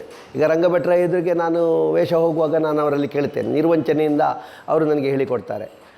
ನಾನು ಸುಣ್ಣಂಬಳದವರಲ್ಲಿ ಕೇಳ್ತೇನೆ, ನಾನು ಇವರಲ್ಲಿ ಶಂಭು ಶರ್ಮರಲ್ಲಿ ಕೇಳ್ತೇನೆ. ಮತ್ತು ಎಲ್ಲ ಸಾಧಾರಣ ಇವರು ನಮ್ಮ ಬೊಳಂತಿ ಬಗೆರ ಹರೀಶ್ ಭಟ್ರಲ್ಲಿ ಕೆಲವು ವಿಷಯಗಳನ್ನೆಲ್ಲ ಪುರಾಣದ ಬಗ್ಗೆ ಏನಾದರೂ ನನಗೆ ಗೊಂದಲ ಇದ್ದರೆ ಕೇಳ್ತೇನೆ. ಸದಾಶಿವಾಳವರು ಅಂತ ಒಬ್ಬರಿದ್ದಾರೆ, ಅವರೆಲ್ಲ ಒಳ್ಳೆಯ ಅದರ ಬಗ್ಗೆ ಸ್ಟಡಿ ಮಾಡಿರ್ತಾರೆ. ರಂಗದಲ್ಲಿ ಸಿದ್ಧಿ ಬೇರೆ, ಪ್ರಸಿದ್ಧಿ ಬೇರೆ. ಪ್ರಸಿದ್ಧಿ ಇದ್ದವರಿಗೆಲ್ಲ ಬಹಳ ಸಿದ್ಧಿ ಉಂಟು ಅಂತ ಅದರ ಅರ್ಥ ಅಲ್ಲ. ಆದರೆ ನನಗೊಂದು ಎಳವೆಯಲ್ಲಿ ನಾನು ಯಕ್ಷಗಾನಕ್ಕೆ ಹೋಗ್ತಾ ಇದ್ದೇನೆ. ಯಕ್ಷಗಾನವೇ ನನಗೆ ಅನ್ನ ಆಗಬೇಕು, ಅದನ್ನು ನಾನು ಒಪ್ಪಿದ ಮೇಲೆ ಅದು ನನ್ನನ್ನು ಅಪ್ಪಿಕೊಳ್ಬೇಕು ಅಂತ ಒಂದು ಛಲ ಇತ್ತು ನನಗೆ. ಸಾಧಾರಣ ನಮ್ಮ ಸಂಬಂಧಿಕರೆಲ್ಲ ಕೆಲವರೆಲ್ಲ ಹೇಳ್ತಿದ್ರು, ಆಯ್ದಾಯಿ ಆಟೋ ಒಪ್ಪರೆ ಮಂಗನವೇ ಸಮಲ್ಪೇರ್ನ ಅಂತ ಹೇಳಿದವರು ಇದ್ದಾರೆ. ಈಗ ಇಲ್ಲ ಅವರು, ಮಂಗನವೇ ಸಮಲ್ಪೇರ್ನ ಅಂತ. ಅದೇ ಮನುಷ್ಯ ನನ್ನ ಒಂದು ಕರ್ಣಪರ್ವದ ಕರ್ಣನನ್ನು ನೋಡಿ ಅಪ್ಪಿ ಹಿಡಿದು 500 ರೂಪಾಯಿ ಕೊಟ್ಟಿದ್ದಾರೆ ನನಗೆ. ಈ ಮಂಗನವೇ ಸಮಲ್ಪೇರೆ ಪೋಪುಣ್ಣಾಯಿ ಅಂತ ಕೇಳಿದ ಮನುಷ್ಯನೇ, ನಮ್ಮ ಸಂಬಂಧಿಕರೇ, ಹೆಸರು ಬೇಡ ನಮಗೆ, ಹೇಳಿದ್ದು ನಾನು. ನನ್ನ ಕಲಾದೇವತೆ ನನ್ನನ್ನು ಅಷ್ಟು ಎತ್ತರಕ್ಕೆ ಏರಿಸಿದ್ದಾಳೆ. ಶ್ರೀಯುತ ದಿವಂಗತ ಚೆನ್ನಪ್ಪ ಶೆಟ್ಟರು ಒಂದು ಮಾತು ಹೇಳ್ತಿದ್ದರು, ಈಗ ನೆನಪಾಗ್ತದೆ. ಅಂದರೆ ಈ ಸಂದರ್ಭಿಕವಾಗಿ ಹೇಳುವುದು ನಾನು, ಯಾರು ಏನು ವಂಚನೆ ಮಾಡಿದರೂ ಪ್ರಕಾಶ ಈ ಕ್ಷೇತ್ರದಲ್ಲಿ ನಮ್ಮನ್ನು ಯಾರಿಗೇನು ಮಾಡಲಿಕ್ಕೂ ಸಾಧ್ಯ ಆಗೋದಿಲ್ಲ. ಏನಾದರೂ ಮಾಡುವುದಿದ್ದರೆ ಅವಳು ಮಾಡಬೇಕು. ಕಲಾ ಮಾತೆ, ಅವಳ ಕೈಯಲ್ಲಿ ನಮ್ಮ ಅನ್ನದ ಬಟ್ಲುಂಟು. ಅದಕ್ಕೆ ಹಾಕಬೇಕಾ ಹಾಕೋದು ಬೇಡವೋ ಅದು ಅವಳು ತೀರ್ಮಾನಿಸುವುದು. ನಮ್ಮೊಂದು ಕಾರ್ಯಕ್ರಮವನ್ನು ಯಾರಿಗೂ ತಪ್ಪಿಸಲಿಕ್ಕೆ ಆಗೋದಿಲ್ಲ. ಒಬ್ಬ ಕಾರ್ಯಕ್ರಮ ತಪ್ಪಿಸಿದ್ದಾನೆ ಅಂತಾದರೆ ಅದು ನಮಗೆ ಬರೆದದ್ದಲ್ಲ ಅಂತ ಲೆಕ್ಕ. ಕೆಲವು ಸಲ ಇವತ್ತು ಮಧ್ಯಾಹ್ನ ಕಾರ್ಯಕ್ರಮ ಆದರೆ ಬೆಳಿಗ್ಗೆ ನಮಗೆ ಕರೆ ಬರ್ತದೆ, ಅವರು ಹೇಳಿರುವುದಿಲ್ಲ. ಬೆಳಿಗ್ಗೆ ಕರೆ ಬಂದ ತಕ್ಷಣ ನಾವು ಅಕಲ್ಲಿ ಎತ್ತಿಜಿರೇನಣ್ಣು ಹಾಗೆ ಹೇಳಬಾರ್ದು, ನಾವು ಹೋಗಬೇಕು. ಯಾಕಂದರೆ ಅದು ನಮ್ಮ ಮಂಡೆಯಲ್ಲೇ ಬರೆದದ್ದು. ನಾವು ಅಲ್ಲಿ ಬೇಕು, ಅಲ್ಲಿ ಏನು ಕೊಡುವುದಿದ್ರು ಅದು ನಮಗೇ ಸಿಕ್ಕುವಂಥದ್ದು, ಅದು ನಮ್ಮದು. ಅದು ಅವರಿಗೆ ಹೇಳುವಾಗ ತಡ ಆಗಿರ್ಬೋದು, ಆದರೆ ಹೇಳಲೇಬೇಕಾದ ಅನಿವಾರ್ಯತೆ ಅವರಿಗೆ ಬರುವುದು. ಅದು ಕಲಾದೇವತೆ ಪಟ್ಟಿ ಮಾಡಿದ್ದು, ಅದನ್ನು ನೀನು ಯಾವ ಕಾಲಕ್ಕೂ ಮರಿಬೇಡ ಅಂತ. ಮತ್ತು ಈ ಚಾಲೆಂಜ್ ಅಂದರೆ ಹಠ ಸಾಧನೆ ಯಾರಿಗುಂಟೋ ಅವ ಯಕ್ಷಗಾನವನ್ನು ನಂಬಿದರೆ ಯಕ್ಷಗಾನ ಯಾವ ಕಾಲಕ್ಕೂ ಅವನಿಗೆ ಕೈ ಕೊಡುವುದಿಲ್ಲ. ಎಂಥ ಸ್ಥಿತಿ ಬಂದರೂ ನಾವು ನಂಬಬೇಕು ಮಾತ್ರ ಪ್ರಾಮಾಣಿಕವಾಗಿ. ನಮ್ಮ ಸಾಧಾರಣ ಸ್ವಸ್ತಿಕ ಅಂತ ಹೇಳ್ತೇವೆ ನಾವು. ದೊಡ್ಡ ದೊಡ್ಡ ಕಿರೀಟಗಳಿರ್ಬೋದು, ಒಳ್ಳೊಳ್ಳೆ ದೊಡ್ಡ ದೊಡ್ಡ ಮೇಳಗಳಲ್ಲೆಲ್ಲ ಬೇರೆ ಬೇರೆ ಗಣಪತಿ ಮೂರ್ತಿ ವಿಗ್ರಹ ಹೀಗೆಲ್ಲ ಉಂಟು. ಆದರೂ ನಾವೊಂದು ಸಾಮಾನ್ಯ, ಈಗ ಒಂದು ಹವ್ಯಾಸಿಗಳ ಆಟ ಆಡುವಾಗಲೂ ಯಾವ ಫೋಟೋ ಇಲ್ಲದಿದ್ದರೂ ಒಂದು ಸೇರು ಅಕ್ಕಿ, ಒಂದು ತೆಂಗಿನಕಾಯಿ ಇಡ್ತೇವೆ, ಅದು ಸ್ವಸ್ತಿಕ ಅಂತ ಲೆಕ್ಕ. ಅದರಲ್ಲೊಂದು ಗಣಪತಿಯನ್ನು ನಾವು ಪ್ರತಿಷ್ಠೆ ಮಾಡೋದು ಅಂತ ಲೆಕ್ಕ. ನಮ್ಮ ಆಟದವರು ಅದಕ್ಕೆ ಪೂಜೆ ಮಾಡಲಿಕ್ಕೆ ಬ್ರಾಹ್ಮಣರೇ ಆಗಬೇಕು ಅಂತ ಇಲ್ಲ, ಯಾರು ಎತ್ತಿದರೂ ಆಗ್ತದೆ. ನಮ್ಮ ಚೌಕಿಯ ಗಣಪತಿಗೆ ಭಕ್ತಿಯೇ ಪ್ರಧಾನ, ಅವನನ್ನು ನೋಡಿಕೊಳ್ಳುವುದೇ ಪ್ರಧಾನ ಬಿಟ್ಟರೆ ಅದು ಬಹಳ ಅದು ಹಾಗೇ ಆಗಬೇಕು ಅಂತ ಏನು ಅಷ್ಟಿಲ್ಲ. ಅದು ಎಲ್ಲಿ ಮೇಳದ ಬಗ್ಗೆ ನಾನು ಹೇಳುವುದಲ್ಲ, ಅದು ನಿಷ್ಠೆಯಲ್ಲಿ ಪೂಜೆ ಮಾಡ್ತಾರೆ. ಆದರೆ ಒಂದು ಸ್ವಸ್ತಿಕ, ಒಂದು ಪ್ಲಾಸ್ಟಿಕ್ ಚೇರಲ್ಲಿ ಒಂದು ಸ್ವಸ್ತಿಕ ಇಟ್ಟು ಗಣಪತಿಗೆ ಅಡ್ಡ ಬಿದ್ದರೂ ಅದು ಸಾನ್ನಿಧ್ಯವೇ. ಅದನ್ನು ನಾವು ನಂಬಬೇಕು. ಯಾವ ಕಾಲಕ್ಕೂ ಒಪ್ಪಿದ ಕಾರ್ಯಕ್ರಮಕ್ಕೆ ಕೈ ಕೊಡಬಾರ್ದು. ಒಪ್ಪಿದ ಪಾತ್ರವನ್ನು ನಮಗೆ ಕೂಡಿದಷ್ಟು ನಾವು ತಯಾರು ಮಾಡಬೇಕು. ಎದುರಿನ ಪಾತ್ರದವರನ್ನೆಲ್ಲ ನಮಗೆ ಬೇಕಾಗುವ ಹಾಗೆ ನಾವು ಕೊಂಡೋಗಬೇಕು. ಏನೋ ಅವರಿಗೆ ಉಪದ್ರ ಕೊಡಬಾರ್ದು. ಹಾಗೆ ಅಂತೇಳಿ ಕೆಲವು ಪಾತ್ರಗಳನ್ನು ನಾವು ಮಾತಾಡಿಸಬೇಕಾಗ್ತದೆ. ಇದು ಚೆನ್ನಪ್ಪ ಶೆಟ್ಟರಿಂದ ನಾನು ಕಲಿತ ಸತ್ಯ. ಒಬ್ಬ ಕಲಾವಿದ ತಯಾರಾಗಬೇಕು ಅಂತಾದರೆ ಟಾಟಾ ಡಾಡಾಣ ಅಲ್ಲ, ಅವನನ್ನು ವಿಸ್ತಾರಕ್ಕೆ ಅವ ಬೆಳೆಸಬೇಕು ಅಂತ ಇದ್ದರೆ ಎದುರಿಗಿರುವ ವೇಷಧಾರಿಯ ಬಗ್ಗೆ ಬರುವ ವೇಷಧಾರಿಗಳಿಗೆ ಒಂದು ಭಯ ಬೇಕಾಗ್ತದೆ. ಭಯ ಅಂದರೆ ಹೆದರುವುದು ಅಂತ ಅದರ ಲೆಕ್ಕ ಅಲ್ಲ. ಅವರ ಎದುರು ನನ್ನ ವೇಷ ಉಂಟು, ನಾನೇನಾದರೂ ಓದಬೇಕು, ನಾನೇನಾದರೂ ಪುಸ್ತಕ ನೋಡಬೇಕು, ಇಲ್ಲದೇ ಇದ್ದರೆ ನನ್ನನ್ನು ನಾನು ತೋರಿಸಿಕೊಳ್ಳಿಕ್ಕೆ ಕಷ್ಟ ಎನ್ನುವ ಮಟ್ಟಕ್ಕೆ ಅವರಿಗೆ ಸ್ವಲ್ಪ ಬಿಸಿಬೇಕು. ಇಲ್ಲದೇ ಇದ್ದರೆ ಬಹಳ ಕಷ್ಟ ಉಂಟು ನಮ್ಮನ್ನು ರೂಪಿಸಲಿಕ್ಕೆ. ಇತ್ತೀಚೆಗೆಲ್ಲ ಏನಾಗಿದೆ ಕೇಳಿದರೆ ಎಲ್ಲ ಮೊಬೈಲ್ಗಳಲ್ಲಿ ಉಂಟು, ಯೂಟ್ಯೂಬಲ್ಲಿ ಉಂಟು, ಡೌನ್ಲೋಡ್ ಮಾಡಿತು. ಅವ ಆ ವೇಷಕ್ಕೆ ಏನು ಹೇಳಿದ್ದಾನೆ ಅದನ್ನೇ ಹೋಗಿ ನೊಣ ಪ್ರತಿ ಮಾಡಿತು. ಅದರಲ್ಲಿ ಏನು ಪ್ರಯೋಜನ ಇಲ್ಲ. ಯಾಕಂದರೆ ಒಂದು ವಿಷಯವನ್ನು ಯಾರಾದರೂ ಅದರ ಹಿಂದೆ ಮುಂದೆ ಕೇಳಿಬಿಟ್ರೆ ಇವ ಮೇಲೆ ಕೆಳಗಾಗ್ತಾನೆ. ಬೇರೆಯವ ಮಾತಾಡಿದ್ದನ್ನು ನಾವು ನೊಣಪ್ರತಿ ಮಾಡುವುದರಲ್ಲಿ ಏನೂ ಸಾರ್ಥಕ್ಯ ಇಲ್ಲ, ಅದರಲ್ಲೇನು ಫಲಿತಾಂಶವೂ ಇಲ್ಲ. ಕೇವಲ ಮಾಡ್ಬೋದು, ಡಬ್ಬಿಂಗ್ ಅಂತ ಹೇಳ್ತಾರಲ್ಲ ಹಾಗೆ ಮಾಡ್ಬೋದು. ಅನ್ಯಾಯ ಅಹಂಕಾರಕ್ಕೆ ಯಾರಾದರೂ ಒತ್ತಾಸೆಯನ್ನು ಕೊಟ್ಟು ತಮ್ಮ ಶಕ್ತಿಯನ್ನು ವಿನಿಯೋಗಿಸಿದಲ್ಲಿ ಭಗವಂತನೇ ಆ ಸತ್ವವನ್ನು ಮುರಿಯುವುದಕ್ಕೆ ಇನ್ಯಾವುದೋ ರೂಪದಿಂದ ಪ್ರಕಟನಾಗ್ತಾನೆ. ಇಲ್ಲದೆ ಇದ್ರೆ ಕಾಡ ಕೂಡಗನಾದ ಮರದಿಂದ ಮರಕ್ಕೆ ಹಾರಿ ಮರಕಟತ್ವವನ್ನು ಪ್ರಕಟೀಕರಿಸಬಹುದಾದಂತಹ ನನ್ನಂತವ ಇಷ್ಟು ದೊಡ್ಡ ಸಾಧನೆಯನ್ನು ಮಾಡುವುದು ಅಂತ ಹೇಳಿದ್ರೆ ಇದೆಲ್ಲ ದೈವದ ಇಚ್ಛೆ, ದೈವದ ಪ್ರೇರಣೆ ಅಂತ ಹೇಳಬೇಕಷ್ಟೇ. ಹೀಗೆ ಅದು ಚಿಕ್ಕ ಇರಬೇಕಾದ್ರೆ ಯಾರಿಂದಾದ್ರೂ ಅವಮಾನ ಆದದ್ದುಂಟು ಅಂದರೆ ಈಗ ಅವ್ರ ಎದುರು ವೇಷ ಹೋದಾಗ ನಿಮಗೆ ಬಾಯಿ ಕಟ್ಟುವಂಥದ್ದು ಆಗಿರ್ಬೋದೇನೋ ಗೊತ್ತಿಲ್ಲ ನನಗೆ. ಈಗ ಅಲ್ಲ, ನಿಮ್ಮ ಎಳವೆಯಲ್ಲಿ ನೀವು ಯಕ್ಷಗಾನ ಇದಕ್ಕೆ ಬರಬೇಕಾದ್ರೆ ಎಳವೆಯಲ್ಲಿ ಅಂದರೆ ನನ್ನ ಗುರು, ನನ್ನ ಮಾವ. ಹೌದು ಹೌದು ಹೌದು ಖಂಡಿತ. ಅಂದರೆ ನನಗೆ ಬಹಳ ಜೋರು ಮಾಡ್ತಿದ್ದರು ನನ್ನ ಮಾವ ಪೆರುವೆ ನಾರಾಯಣ ಶೆಟ್ರು. ನಾನು ಒಂದು ಸಲ ಅವರ ಭೀಷ್ಮನ ಎದುರು ಒಂದು ಪರಶುರಾಮ ಮಾಡಿದೆ. ನಾನು ಹೆದರಿ ಮಾತಾಡಿದ್ದು. ಮತ್ತು ದಿನ ಅವರ ಹಿರಣ್ಯಕಶ್ಯಪನಿಗೆ ನನ್ನದು ಪ್ರಹ್ಲಾದ ಆಗ್ತಿತ್ತು. ಒಂದು ದಿವಸವೂ ನನ್ನ ಮೈಯಲ್ಲಿ ರಕ್ತ ಬಾರದೇ ಇದ್ದ ದಿವಸ ಇಲ್ಲ, ಎಲ್ಲ ದಿವಸವೂ. ಯಾಕಂದರೆ ಆಗ ಮಣಿ ಸಾಮಾನಿನ ಕೈಕಟ್ಟುಗಳು, ಅದು ಸ್ವಲ್ಪ ತಿರುಗಿಸಿ ಮೈ ಮೇಲೆ ಹೊಡೆದ್ರೆ ಅದಲ್ಲಿ ಡಾಟ್ ಬಂದೇ ಬರ್ತದೆ. ಮತ್ತು ಅವರೇ ಕರೆದು ಎಣ್ಣೆ ಉಜ್ಜುತ್ತಿದ್ದರು ನನ್ನ ಮಾವನೇ, ತಾಗಣ ಮಗ ಅಂತೇಳಿ. ಆದರೆ ರಂಗಸ್ಥಳದಲ್ಲಿ ಅವರು ಸಹಿಸಿಕೊಳ್ತಿರ್ಲಿಲ್ಲ ಒಂದು ತಪ್ಪಾದರೂ. ಯಾಕಂದರೆ ಪೆಟ್ಟು ಬೀಳುವಾಗ ಅಂದರೆ ಸ್ವಲ್ಪ ನೋವಾಗುವ ಹಾಗೆ ಹೊಡಿತಿದ್ರು. ಆ ಹೊಡೆತವೇ ಯಾಕಂದರೆ ನನಗೆ ಸಾಧಾರಣ ಯಕ್ಷಗಾನ ಕಲಾವಿದರಿಗೆ ಎಲ್ರಿಗೂ ಅಂತಲ್ಲ, ತಪ್ಪು ತಿಳ್ಕೊಳ್ಬೇಡಿ, ಕೆಲವರಿಗೆಲ್ಲ ಬರಬಹುದಾದಂತಹ ಕೆಲವು ದುರಭ್ಯಾಸಗಳುಂಟಲ್ಲ, ಕುಡಿತ ಇರ್ಬೋದು, ಇನ್ನೇನೋ ಇರ್ಬೋದು. ಅದೆಲ್ಲ ನನ್ನ ಹತ್ತಿರ ಬರಲಿಲ್ಲ. ಯಾಕೆ ಕೇಳಿದರೆ ಇದಕ್ಕೆ ಪೆರುವೆ ನಾರಾಯಣ ಶೆಟ್ರು ನನಗೆ ಖಂಡಿತ ಹೆದರಿಕೆ. ಅವರಿದ್ದರೆ ನಾನು ಬಿಡಾರದಿಂದ ಹೊರಗೆ ಹೋಗಲಿಕ್ಕಿಲ್ಲ. ಸ್ನಾನಕ್ಕಾದರೂ ಊಟಕ್ಕಾದರೂ ಎಲ್ಲಿಗೆ ಹೋಗುದಿರೋ ಅವರೊಟ್ಟಿಗೆ.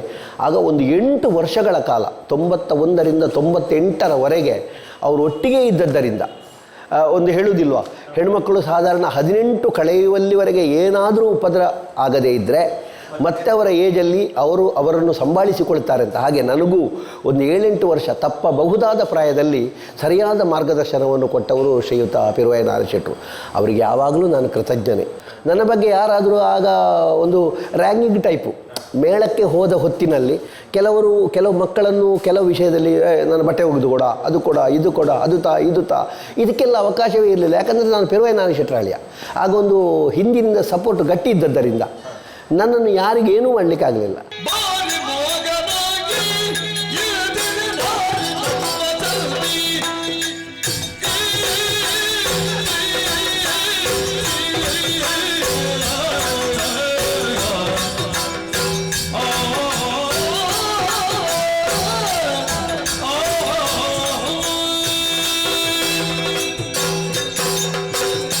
ಶ್ರೀಯುತ ಬಲಿಪನಾರಾಯಣ ಭಾಗವತರು ಇರುವ ಮೇಳಕ್ಕೆ ನಾನು ಸೇರ್ಪಡೆಯಾದದ್ದು ನನ್ನ ಭಾಗ್ಯದ ಬಾಗಿಲು ತೆರೆದಂತೆ ಅಂತ ನಾನು ಹೇಳಬೇಕಾಗುತ್ತದೆ. ಯಾಕಂದರೆ ಅವರ ಒಡನಾಟದಿಂದ, ಅವರ ಸಂಸರ್ಗದಿಂದ ನಾನು ಅತ್ಯಂತ ಪುಷ್ಟನಾಗುವುದಕ್ಕೆ ಕಾರಣ ಆಯಿತು. ಅವರಿಗೆ ಅತ್ಯಂತ ಪ್ರೀತಿ ನನ್ನಲ್ಲಿ. ಅವರು ಒಂದು ರಾತ್ರಿ ಮಲಗಲಿಕ್ಕೆ ಒಂದು ಚಾಪೆ, ಅದನ್ನು ನಾನು ತೆಗೆದಿಡುವುದು. ಮತ್ತು ಒಂದು ಬಟ್ಟೆಯ ಗಂಟು ತಲೆ ಅಡಿಗೆ ಇಡಲಿಕ್ಕೆ, ಅದು ನನ್ನ ಕಟ್ಟದೊಳಗೆ ಇರುವುದು. ಇನ್ನೊಂದು, ಅವರೊಂದು ಮುಂಡಾಸು ಕಟ್ತಾರೆ. ಮುಂಡಾಸು ಕಟ್ಟದೆ ಅವರು ಪದ್ಯಕ್ಕೆ ಕೂತ್ಕೊಳ್ಳೋ ಕ್ರಮ ಇಲ್ಲ. ಅದೊಂದು ಕ್ಲೀನ್ ಶೇವ್ ಮಾಡಿ, ಒಂದು ಅಗಲದ ಬೊಟ್ಟಿಟ್ಟು, ಆ ಒಂದು ಮುಂಡಾಸು ಕಟ್ಟಿ ಕೂತ್ರೆ ಅವರು ಮದುಮಗನೇ. ಒಂದು ಕೆಂಪು ಸೀರೆ ಮುಂಡಾಸು ಅಂದರೆ ಪಟ್ಟೆ, ಅದು ದೇವಸ್ಥಾನದ ಒಳಗಿನಿಂದ ಸೇವೆ ದಿವಸ ಅಲ್ಲಿ ಕೊಡ್ತಾರೆ. ಪ್ರಮುಖ ಭಾಗವತರು ಎಲ್ಲರಿಗೂ ಕೊಡ್ತಾರೆ. ಆದರೆ ಇವರೊಂದು ಮುಂಡಾಸು ಕಟ್ಟುವ ಚಂದವೇ ಬೇರೆ. ಅದನ್ನು ಸಾಧಾರಣ ನಮ್ಮ ಓಲೆ ಪಟ ಹಾಕಿ ಹಾಗೆ ಅದನ್ನೊಂದು ಮಡಚಿಡ್ಲಿಕ್ಕುಂಟು, ಒಂದು ಮೂಲೆ ಹಿಡಿದು. ಅದೊಂದು ಗಂಟಿನಾಗೆ ಸಾಧಾರಣ ಕಟ್ಟು ಕಾಣುವಾಗ ಒಂದು ಓಲೆ ಪಟಾಕಿ ಹಾಗೆ ಕಾಣ್ತದೆ. ಅದನ್ನು ನಾನು ತೆಗೆದಿಡುವುದು. ಬೆಳಿಗ್ಗೆ ಅದನ್ನು ಬಿಡಿಸಿ ಒಣಗಿಸಿ ಸಂಜೆ ಅದನ್ನು ಕಟ್ಟಿ ನಾನು ತರೋದು. ಭಾಗವತರು ಪದ್ಯಕ್ಕೆ ಹೋಗ್ತಾರೆ ಅಂತ ಆಗುವಾಗ ಒಂದು ಕನ್ನಡಿ ಮತ್ತು ಒಂದು ಸ್ವಲ್ಪ ಕುಂಕುಮ ಮತ್ತು ಈ ಮುಂಡಾಸಿನ ಬಟ್ಟೆಯನ್ನು ಹೋಗಿ ನಾನು ತಗೊಂಡೋಗಿ ಕೊಡೋದು. ಹೀಗೆ ಮತ್ತು ಪೆರುವೆ ನಾರಾಯಣ ಶೆಟ್ರ ಸೇವೆ 8 ವರ್ಷ ನಾನು ಇಷ್ಟು ಮಾಡಿದ್ದೇನೆ ಕೇಳಿದರೆ ನನ್ನ ತೃಪ್ತಿಯಾಗುವಷ್ಟು ಮಾಡಿದ್ದೇನೆ. ಅದಕ್ಕೆ ದೇವರು ನನಗೆ ಆ ಅನುಗ್ರಹ ಮಾಡಿದ್ದಾನೆ. ಅವರೂ ಹೇಳಿಕೊಟ್ಟಿದ್ದಾರೆ. ಒಂದು ಬೆಳಗ್ಗಿನಿಂದ ಹಿಡಿದು 24 ಗಂಟೆಯೂ ಅವರೊಟ್ಟಿಗೆ ನಾನಿರುವುದು. ಹಾಗೆ ನಿದ್ದೆ ಕಡಿಮೆ, ಏನು ಬಟ್ಟೆ ತೊಳೆಯೋದು ಇರಲಿ, ತಲೆಗೆ ಎಣ್ಣೆ ಉಜ್ಜೋದು ಇರಲಿ, ಕೈಕಾಲು ಸೆಳೆವಾಗಿದ್ದಿರಲಿ, ಮಧ್ಯಾಹ್ನಕ್ಕೆ ಊಟಕ್ಕೆ ಹೋಗುವಾಗ ಎಲೆ ಹಾಕೋದಿರಲಿ, ಎಂಜಲ್ ಎಲೆ ತೆಗೆಯೋದಿರಲಿ, ರಾತ್ರಿ ಅವರು ಬರುವಾಗ ಅವರಿಗೆ ಬುತ್ತಿ ಕಟ್ಟಿಕೊಂಡು ಬರುವುದಿರಲಿ, ಇದೆಲ್ಲ ನಮ್ಮೊಟ್ಟಿಗೆ. ಕಟೀಲು ಮೇಳದಲ್ಲಿ ಮಕ್ಕಳು ಅಂತ ಹೇಳಿದರೆ ಸಾಧಾರಣ 8:30 ಗಂಟೆಗೆ ಕಟೀಲು ಮೇಳದ ಚೌಕಿ ಪೂಜೆ ಆಗ್ತದೆ. ಸಾಧಾರಣ ನಾವು ಒಂದು 7:07ವರೆಗೆ ಬಂದು ವೇಷಕ್ಕೆ ಕೂತ್ಕೊಳ್ತೇವೆ. ದೇವಿ ಮಹಾತ್ಮೆಯಲ್ಲೆಲ್ಲ ನಮಗೆ ತುಂಬ ಸಲ ಹೋಗ್ಲಿಕ್ಕುಂಟು ನಾವು ರಂಗಸ್ಥಳಕ್ಕೆ. ಆಗೆಲ್ಲ ಈಗೆಲ್ಲ ಅದು ಮಾಡೋದಿಲ್ಲ. ಆಗ ಎಲ್ಲ ಸಾಧಾರಣ ಮಧುಗೈಟರು ಹೋಗುವಾಗ ಬೊಬ್ಬೆ ಹಾಕಬೇಕು. ದೇವಿ ಒಂದು ನಿತ್ಯವೇಷ ಮಾಡಿದ ಅಲ್ಲಿಗೆ ಮುಗಿಯುವುದಿಲ್ಲ. ಮಧುಗೈಟರು ಹೋಗುವಾಗ ಬೊಬ್ಬೆ ಹಾಕಬೇಕು. ಮತ್ತು ಹಿಂದಿನಿಂದ ಬೊಬ್ಬೆ ಹಾಕೋದು ಹೋಗಬೇಕು. ಅದು ಒಂದು ವೇಷ ಅಂತಲೇ ಲೆಕ್ಕ, ಬೊಬ್ಬೆ ಹಾಕಬೇಕು. ಮತ್ತು ಬೀಜಾದಿಗಳು ಹೋಗುವಾಗ ರಕ್ತ ಬೀಜನಿಗೆ ಹೇಗೆ ಬರೀತಾರೆ, ನಮಗೆ ಸಾಧ್ಯ ಆದಷ್ಟು ಹಾಗೆ ಹಸಿಬಣ್ಣ ಬರದೇ ಹೋಗಬೇಕು. ಆಗ ಒಟ್ಟು ಪೌಡರ್ ಹಾಕಿಕೊಂಡು ಹೋಗಲಿಕ್ಕಿಲ್ಲಾಯಿತು, ಅದು ಖಂಡಿತ ಮಾಡಬೇಕಿತ್ತು. ಆಗ ಈಗ ಹೇಗೆ ಹೋದರು, ಒಳಗೆ ಪ್ಯಾಂಟ್ ಹಾಕ್ಕೊಂಡು ಹೋಗ್ತಾರೆ, ಅದೆಲ್ಲ ಇತ್ತು. ಹಿಡ್ಕೊಂಡು ಬೇರೆಲ್ಲ ಆಯುಧಗಳನ್ನು ಹಿಡ್ಕೊಂಡು ಬರ್ತಿದ್ದೆವು. ಈಗ ಸಿಯಾಳದ ಇದನ್ನು ಹಿಡ್ಕೊಂಡು ಬರ್ತಾರಲ್ಲ, ಅದು ವಿಮರ್ಶೆ ಮಾಡಿದ್ದಲ್ಲ ನಾನು. ಆಗೆಲ್ಲ ನಮ್ಮ ಎಲ್ಲ ಒಂದು ಎಂಜಲು ಅದನ್ನೆಲ್ಲ ರಂಗಸ್ಥಳದೊಳಗೆ ಕೊಂಡು ಹೋಗಲಿಕ್ಕೆ ಬಿಡಲಿಕ್ಕಿಲ್ಲ, ಎಲ್ಲ ಅಷ್ಟು ಸಂಪ್ರದಾಯ ಇತ್ತು ಅದರಲ್ಲಿ. ಕೇವಲ ಬೀಜಾದಿಗಳು ಯಾರೆಲ್ಲ ಬರಲಿಕ್ಕಿಲ್ಲ ಕೇಳಿದರೆ ಆಗ ಅಲ್ಲಿ ವೇಷ ಯಾರದಲ್ಲಿರ್ತದೆ, ಒಂದು ಶುಂಭ, ಇನ್ನೊಂದು ನಿಶುಂಭ, ಒಂದು ರಕ್ತ ಬೀಜ, ಇನ್ನೊಂದು ರಕ್ತೇಶ್ವರಿ, ಒಂದು ಪಾತ್ರಿ, ಹೀಗೆ ಒಂದು ದೇವಿ, ಹೀಗೆ ಒಂದು 5-6 ವೇಷಗಳಲ್ಲಿರ್ತದೆ. ಅವರು ಮಾತ್ರ ಬರಲಿಕ್ಕಿಲ್ಲ, ಬಾಕಿದ್ದವರೆಲ್ಲ ಬರತಕ್ಕದ್ದು ಕಡ್ಡಾಯ. ಆಗ ಹೋಗ್ತಿದ್ರು. ಅದಕ್ಕೆ ಕಾರಣ ಏನು ಕೇಳಿದರೆ, ಆಗ ಯಾರಲ್ಲಿಯೂ ಬೈಕೆಲ್ಲ ಚೌಕಿಗೆ ತಗೊಂಡು ಹೋಗಲಿಕ್ಕಿಲ್ಲ, ಕಾರಿಲ್ಲ. ಅವರ ವೇಷ ಆದರೆ ಅವರು ಬೆಳಗ್ಗೆವರೆಗೆ ಚೌಕಿಯಲ್ಲೇ ಇರಬೇಕು, ಇರುವ ಹೊತ್ತಿನಲ್ಲಿ ನಿದ್ದೆ ಮಾಡಿರ್ತಾರೆ. ಬೆಳಿಗ್ಗೆ ಹೋಗೋದಕ್ಕಿಂತ ಮೊದಲೇ ಎಲ್ಲ ಹೋಗ್ತಿದ್ರು. ಈಗೆಲ್ಲ ಹಾಗಲ್ಲಲ್ಲ, ಚೌಕಿಯ ಬದಿಗೆ ಕಾರು ಬೈಕ್ ಕರ್ಕೊಂಡು ಹೋಗ್ತಾರೆ. ಒಂದು ವೇಷ ಮಾಡಿದ ಕೂಡಲೇ ಅವರಲ್ಲಿ ವ್ಯವಸ್ಥೆ ಉಂಟು, ಎಷ್ಟು ರಾತ್ರಿ ಆದರೂ ಬರ್ತಾರೆ. ತಪ್ಪು ಅಂತ ನಾನು ಹೇಳೋದಿಲ್ಲ, ಆ ಕಾಲದಲ್ಲಿ ಆಗಿತ್ತು, ಈ ಕಾಲ ಹಾಗಾಗಿದೆ. ಅದಕ್ಕೆ ಕಾಲವನ್ನು ಹೇಳಬೇಕು ಬಿಟ್ಟರೆ ನಮ್ಮನ್ನು ಹೇಳಲಿಕ್ಕೆ ಸಾಧ್ಯ ಇಲ್ಲ. ಯಾಕೆ ನಾವು ರಂಗದಲ್ಲಿ ನಮ್ಮನ್ನು ತೊಡಗಿಸಿಕೊಳ್ಳಲಿಕ್ಕೆ ಹಾಗೊಂದು ಅವಕಾಶ ಆ ಕಾಲ ಮಾಡಿ ಕೊಟ್ಟಿತ್ತು ನಮಗೆ. ಹಾಗೊಂದು ಭಯ, ಅರ್ಧ ಚೌಕಿಗಿಂತ ಮೇಲೆ ಹೋಗಲಿಕ್ಕಿಲ್ಲ.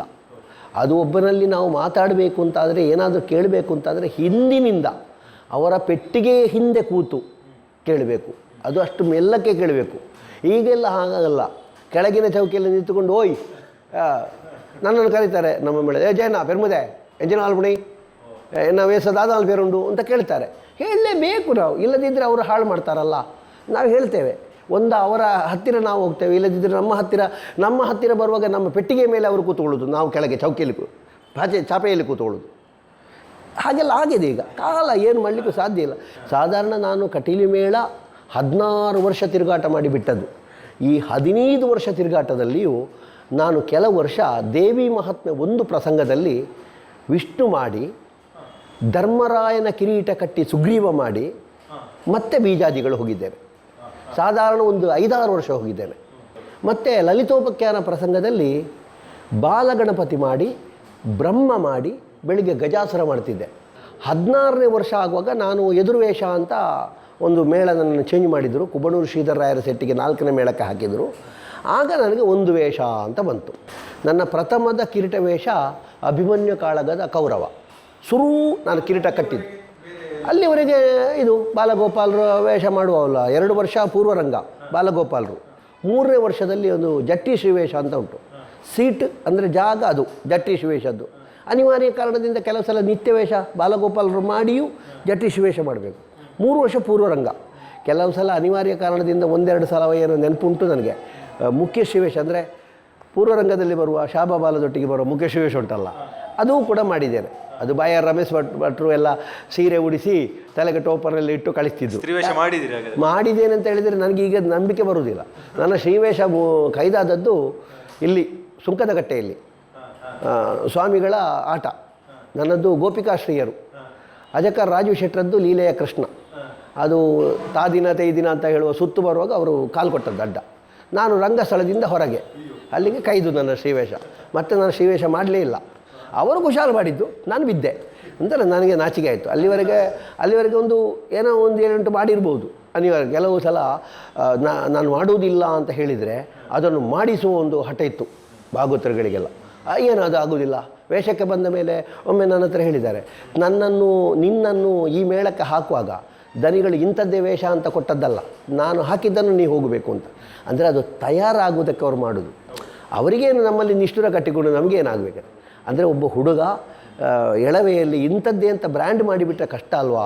ಈಗ ನಾವು ಬೆರಳೆಣಿಕೆಯ ಜನಗಳನ್ನು ಮಾತ್ರ ನೋಡ್ಬೋದು, ಒಂದು ಆಲ್ರೌಂಡು ಅಂತ. ನಮ್ಮ ಮೇಳದಲ್ಲಿ ಒಬ್ಬರಿದ್ದಾರೆ ಪೆರ್ಲ ಜಗನ್ನಾಥ್ ಶೆಟ್ರು, ಮತ್ತೊಬ್ಬರು ಇದ್ದಾರೆ ಮರಕಡ ಲಕ್ಷ್ಮಣಕುಮಾರ್ ಅಂತ.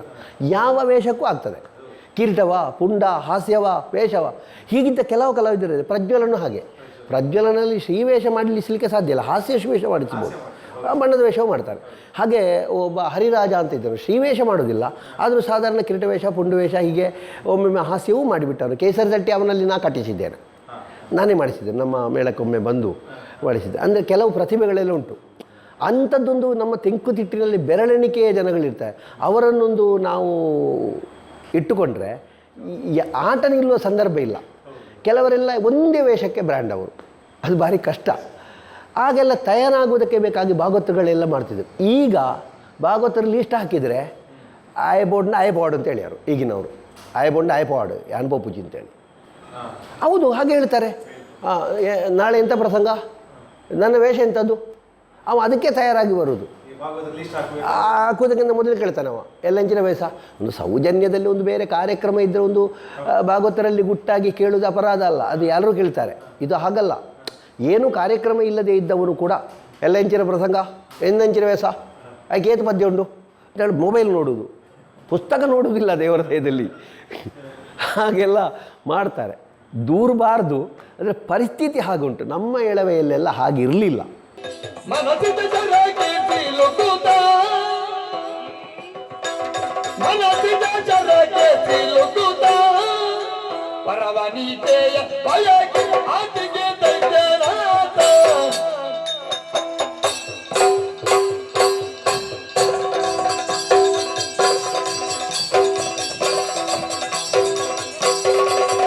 ನೀವು ಕಲ್ತದ್ದು 10ನೇ ಕ್ಲಾಸು, ಆದರೂ ಈಗದ ಮಟ್ಟಿಗೆ ಹಳೆ ಕನ್ನಡ ನಿರರ್ಗಣ ಮಾತಾಡ್ತೀರಿ. ಎಲ್ಲ ಅಂದರೆ ಯಕ್ಷಗಾನಕ್ಕೆ ಯಾವ ರೀತಿ ಅರ್ಥ ಬೇಕು ಅದೆಲ್ಲ ಮಾತಾಡ್ತೀರಿ. ಇದು ಹೇಗೆ ಸಾಧ್ಯ ನಿಮ್ಮಿಂದ? ಒಂದು ಕಲ್ಲಿಗೆ ಪೆಟ್ಟು ಬಿದ್ದಷ್ಟು ಅದು ರೂಪ ಜಾಸ್ತಿ ಹೊಂದುತ್ತದೆ ಅಂತ ಲೆಕ್ಕ. ಸಾಮಾನ್ಯ ಒಂದು ಮಾತುಂಟು, ಕಡಿಮೆ ಪೆಟ್ಟು ಬಿದ್ದದ್ದು ಹೊರಗೆ ಕಂಬ ಆಗ್ತದೆ, ಒಳ್ಳೆ ಪೆಟ್ಟು ಬಿದ್ದದ್ದು ಒಳಗೆ ಪೂಜೆಗೆ ಮೂರ್ತಿ ಆಗ್ತದೆ ಅಂತ. ಯಕ್ಷಗಾನ ಫೀಲ್ಡಲ್ಲಿ ಹಾಗೆ ಆಗಾಗ ನಮಗೆ ಒಂದೊಂದು ಅನುಭವಗಳು ಬರುವುದು. ಆಗ ಹಳೆಗನ್ನಡದ ಬಗ್ಗೆ ನೀವು ಕೇಳ್ತೀರಿ, ನಾನು ಅದರಲ್ಲಿ ಬಹಳ ಸಾಧಕನಲ್ಲ, ಆದರೆ ಅನಿವಾರ್ಯದಲ್ಲಿ ಒಂದೆರಡು ಪುಸ್ತಕಗಳನ್ನು ನಾನು ಬಿಡಿಸಿದ್ದುಂಟು, ಜೈಮಿನಿ ಭಾರತ ಎಲ್ಲ. ಅದಕ್ಕೆ ಪ್ರಚೋದನೆ ಶ್ರೀಯುತ ಚೆನ್ನಪ್ಪ ಶೆಟ್ಟರು. ಅವರ ಎದುರಿಗೆ ವೇಷ ಹೋಗಬೇಕು ಅಂತಾದರೆ ಅವರು ಅಂಥದ್ದನ್ನೆಲ್ಲ ವೈಭವೀಕರಿಸ್ತಾರೆ. ಕೆಲವು ಯುದ್ಧಕ್ಕೆ ಹೊರಡುವುದು, ಎತ್ತಿ ಬಹ ಸತ್ತಿಗೆಯ ಮೊತ್ತಂಗಳೆತ್ತಲು ಕತ್ತಲಿಸಿ, ಹೀಗಿದ್ದದ್ದೆಲ್ಲ. ಈ ನಾಲಿಗೆ ಸರಿಯಾಗಿ ಮಗುಚಬೇಕು ಅದಕ್ಕೆ. ಅವರು ಹೇಳುವಾಗ ಅದರಲ್ಲಿ ಆಕರ್ಷಿತನಾಗಿ ಅದು ಯಾವುದರಲ್ಲಿ ಉಂಟಣ್ಣ, ಅದು ಹೇಗಣ್ಣ, ಒಂದು ಬರೆದು ಕೊಡಿ ಅಂತ ಹೇಳಿದರೆ ಅವರು ಹೇಳ್ತಿದ್ರು, ನನ್ನ ಪಾಕೆಟ್ ಮನಿ ನೀನು ಯಾಕೆ ಮಾರಾಯ ಖರ್ಚು ಮಾಡೋದು, ನಿನ್ನ ಕಿಸೆಯನ್ನು ನೀ ತುಂಬಿಸು, ಬೇಕಾದರೆ ಇಂಥ ಪುಸ್ತಕದಲ್ಲಿ ಅದುಂಟು ಓದು ಅಂತ ಹೇಳ್ತಿದ್ರು. ಅದು ಒಂದರ್ಥದಲ್ಲಿ ನಮಗೆ ಕೇಳುವಾಗ ಕಹಿ ಆದರೂ ಆ ಪುಸ್ತಕ ನೋಡಿ ಕಲಿತಷ್ಟು ಸುಖ ಮತ್ತೊಬ್ಬ ನಮಗೆ ಬರೆದು ಕೊಟ್ಟದ್ದನ್ನು ನಾವು ಓದಿದರೆ ಇರುವುದಿಲ್ಲ. ಒಂದು ಕೆಡದೊಡಲ ಸೀಳಿಂದ ಅದೆಲ್ಲ ಅದೊಂದು ಸುಧನ ಮೋಕ್ಷದಲ್ಲೆಲ್ಲ ಬರುವಂಥ ವಿಷಯಗಳದೆಲ್ಲ ಅದೆಲ್ಲ ಎಲ್ಲಿ ಉಂಟು ಅಂತ ನಮಗೆ ಗೊತ್ತಿದ್ದರೆ ಅದನ್ನು ಹೇಳಲಿಕ್ಕೂ ಸುಲಭ. ಮತ್ತದು ಆಯಾಯ ಪ್ರಸಂಗಕ್ಕೆ ಒಂದು ಸಾಹಿತ್ಯವನ್ನು ಬೇಕಾದ ಜಾಗಕ್ಕೆ ಮಾತ್ರ ಹಾಕಬೇಕು. ಮತ್ತು ನಮಗೆ ಗೊತ್ತಿದ್ದ ಸಾಹಿತ್ಯಗಳನ್ನೆಲ್ಲ ಎಳೆದು ತಂದು ಯಾವ ಪಾತ್ರಕ್ಕೂ ಅದನ್ನು ಹಾಕುವುದಲ್ಲ. ಕೊರ್ಗಿ ವೆಂಕಟೇಶೋಪಾಧ್ಯಾಯರ ಮನೆಗೆ ಹೋಗ್ತಿದ್ದೆ, ಆಗ ಅವರು ಕೆಲವು ಈಗಲೂ ಉಂಟು ನನ್ನಲ್ಲಿ ಬರೆದು ಕೊಟ್ಟ ವಿಷಯ ಎಲ್ಲ. ಮತ್ತು ಈಗ ಹಿರಣ್ಯ ವೆಂಕಟೇಶ ಬಿಟ್ಟಿದ್ದಾರೆ, ಅವರಲ್ಲೆಲ್ಲ ಸ್ವಲ್ಪ ಕೇಳ್ತಾರೆ. ಮತ್ತು ನಮ್ಮ ರಂಗಣ್ಣನಲ್ಲೆಲ್ಲ ಅವರು ತಪ್ಪಿದ್ದರೆಲ್ಲ ಹೇಳ್ತಾರೆ, ಸಂಸ್ಕೃತ ಮೂಲಪಾಠ ಇಲ್ಲ ನನಗೆ ಅಂತ ಹೇಳ್ತಾರೆ ಅವರು, ಆದರೂ ಕೆಲವೆಲ್ಲ ವಿಷಯ ಅವರು ಹೇಳಿಕೊಡ್ತಾರೆ. ಮತ್ತು ಯಾರ್ದಾದರೂ ಕೇಳಿದರೆ ನಾನು ಅದನ್ನು ಅವರಲ್ಲಿ ಎಲ್ಲ ಕೇಳ್ತೇನೆ, ಅದು ಯಾವುದರಲ್ಲಿ ಉಂಟು ನೀವು ಹೇಳಿದ್ದು, ಮತ್ತು ನಾನೇ ಅದನ್ನು ಮಾಡ್ತೇನೆ. ಕೆಲವು ಸಲ ಅದರ ಅರ್ಥ ಮಾತ್ರ ಹೇಳಿಬಿಡ್ತೇನೆ, ಯಾಕಂದರೆ ಸಂಸ್ಕೃತ ಬಹಳ ಅಪಾಯದ ವಿಷಯ. ಈಗ ನಾವು ಹೇಳುವಾಗ ಗೊತ್ತಿದ್ದವರು ತಲೆ ಅಲ್ಲಾಡಿಸ್ಬೋದು, ಅದರ ಬಿಂದು ವಿಸರ್ಗಗಳೆಲ್ಲ ವ್ಯತ್ಯಾಸ ಆದರೆ ಅರ್ಥವೇ ಬೇರೆ ಆಗ್ತದೆ. ನಾನು ಒಂದು ಸಲ ಎಂಥದೋ ಒಂದು ಸಂಸ್ಕೃತ ಶ್ಲೋಕವನ್ನು ಕಂಠಪಾಠ ಮಾಡಿ ಒಂದು ರಂಗಸ್ಥಳದಲ್ಲಿ ಹೇಳಿ ಅದು ಎಂಥದೋ ಒಂದು ತಪ್ಪಾಗಿ ಒಬ್ಬರು ನಮ್ಮ ಆತ್ಮೀಯರೇ ಅದನ್ನು ತುಂಬ ಜನರಲ್ಲಿ ಹೇಳಿ ನಾನು ಬಹಳ ಬೇಸರ ಪಟ್ಟಿದ್ದೇನೆ. ನಾನು ಅವರಿಗೆ ಮಾತ್ರ ಒಂದು ಗುಪ್ತವಾಗಿ ಅವರಲ್ಲಿ ಮಾತಾಡಿದ್ದೇನೆ, ನಿಮಗೆ ನನ್ನದು ತಪ್ಪಿದ್ದರೆ ನನ್ನಲ್ಲಿ ಹೇಳ್ಬೋದಿತ್ತು, ನೀವು ಹೀಗೆ ನನ್ನ ಮಾನ ಕಳೆದಿರಲ್ಲ ಮಾರ್ಯಾರೆ ಅಂತ ಹೇಳಿದ್ದುಂಟು ನಾನು. ಯಾಕಂದರೆ ಅವರು ಹೇಳಿದ್ದು ಸರಿಯೇ, ತಪ್ಪಲ್ಲ. ಕೆಲವು ಸಲ ನನ್ನ ಹತ್ರೇ ಹೇಳಿದ್ದಲ್ಲ, ನನಗೆ ಬೇರೆ ಒಂದು 4ನೇ ವ್ಯಕ್ತಿಗಳೇ ಹೇಳಿದ್ದು. ಅವರೊಬ್ಬರಲ್ಲಿ ಹೇಳಿ, ಅವರು ಮತ್ತೊಬ್ಬರಲ್ಲಿ ಹೇಳಿ, ಅವರು ಇನ್ನೊಬ್ಬರಲ್ಲಿ ಹೇಳಿ, ಹಾಗೆ ಬಂದದ್ದು. ಆಗ ಎಷ್ಟು ಪ್ರಚಾರ ಆಗಿರ್ಬೋದು. ದೇವರ ದಯದಲ್ಲಿ ಹೀಗೆ ಫೋನ್ ಇರುವ ಸಂದರ್ಭ ಅಲ್ಲ ಅದು. ಅದು ಸಾಧಾರಣ ನಾನು ಕಟೀಲು ಮೇಳದಲ್ಲಿರುವಾಗ. ಇತ್ತೀಚೆಗೆ ನನ್ನ ಬಗ್ಗೆ ನಾನೊಂದು ಶೂರ್ಪನಖಿ ಮಾಡಿದ್ದೆ. ಶೂರ್ಪನಖ ಮಾನಭಂಗದ ಶೂರ್ಪನಖಿ, ತಾಳಮದ್ದಳೆ. ಅದರಲ್ಲಿ ಘೋರ ಮತ್ತು ಸೌಮ್ಯ ಎರಡು ಒಂದೇ. ನನ್ನ ಮನಸ್ಸಿಗೆ ಈಗಲೂ ಅದನ್ನು ನಾನು ಕೇಳಿದರೆ ನಾನು ಅಶ್ಲೀಲ ಮಾತಾಡಲಿಲ್ಲ. ಶೂರ್ಪನಖೆಯಂತಹ ಪಾತ್ರಕ್ಕೆ ಎಷ್ಟು ಮಾತಾಡಿದ್ದಾರೆ, ಎಷ್ಟು ಮಾತಾಡಬಹುದು. ಅಂದರೆ ಈಗ ಕೆಲವರೆಲ್ಲ ಮಾತಾಡಿದ್ದು ಈಗಲೂ ಇದೆ, ಯೂಟ್ಯೂಬಲ್ಲೆಲ್ಲ ಇರ್ಬೋದು. ಅದನ್ನು ಕಂಪೇರ್ ಮಾಡಿದರೆ ಅಷ್ಟು ಅಶ್ಲೀಲ ಏನು ಮಾತಾಡಲಿಲ್ಲ ನಾನು. ಆದರೂ ಒಬ್ಬರು ಬರೆದ್ರು ಅದರ ಬಗ್ಗೆ. ನನ್ನಲ್ಲಿ ಮೊಬೈಲಲ್ಲೆಲ್ಲ ನಾನು ಚಾಟಿಂಗ್ ಎಲ್ಲ ಮಾಡೋದಿಲ್ಲ. ನನಗೆ ಅದು ಗೊತ್ತಾಯಿತು ಅವರು ಬರೆದ್ರು ಅಂತ. ಮತ್ತು ನಾನು ನೇರ ಫೋನ್ ಮಾಡಿ ಅದಕ್ಕೆ ಬೇಕಾದ ವ್ಯವಸ್ಥೆ ಎಲ್ಲ ಮಾಡಿಕೊಂಡಿದ್ದೇನೆ. ಅದು ವಿಷಯ ಬೇರೆ. ಅಂದರೆ ನಾನು ಯಾರ ಬಗ್ಗೆಯೂ ಟೀಕೆ ಟಿಪ್ಪಣಿ ಮಾಡೋದಿಲ್ಲ. ನನ್ನ ಬಗ್ಗೆ ಯಾರಾದರೂ ಬರೆದರೆ ನನ್ನ ಹಿತೈಷಿಗಳು ಹೌದು ಅಂತಾದರೆ ನನ್ನಲ್ಲಿ ನೇರ ಮಾತಾಡ್ಬೋದು.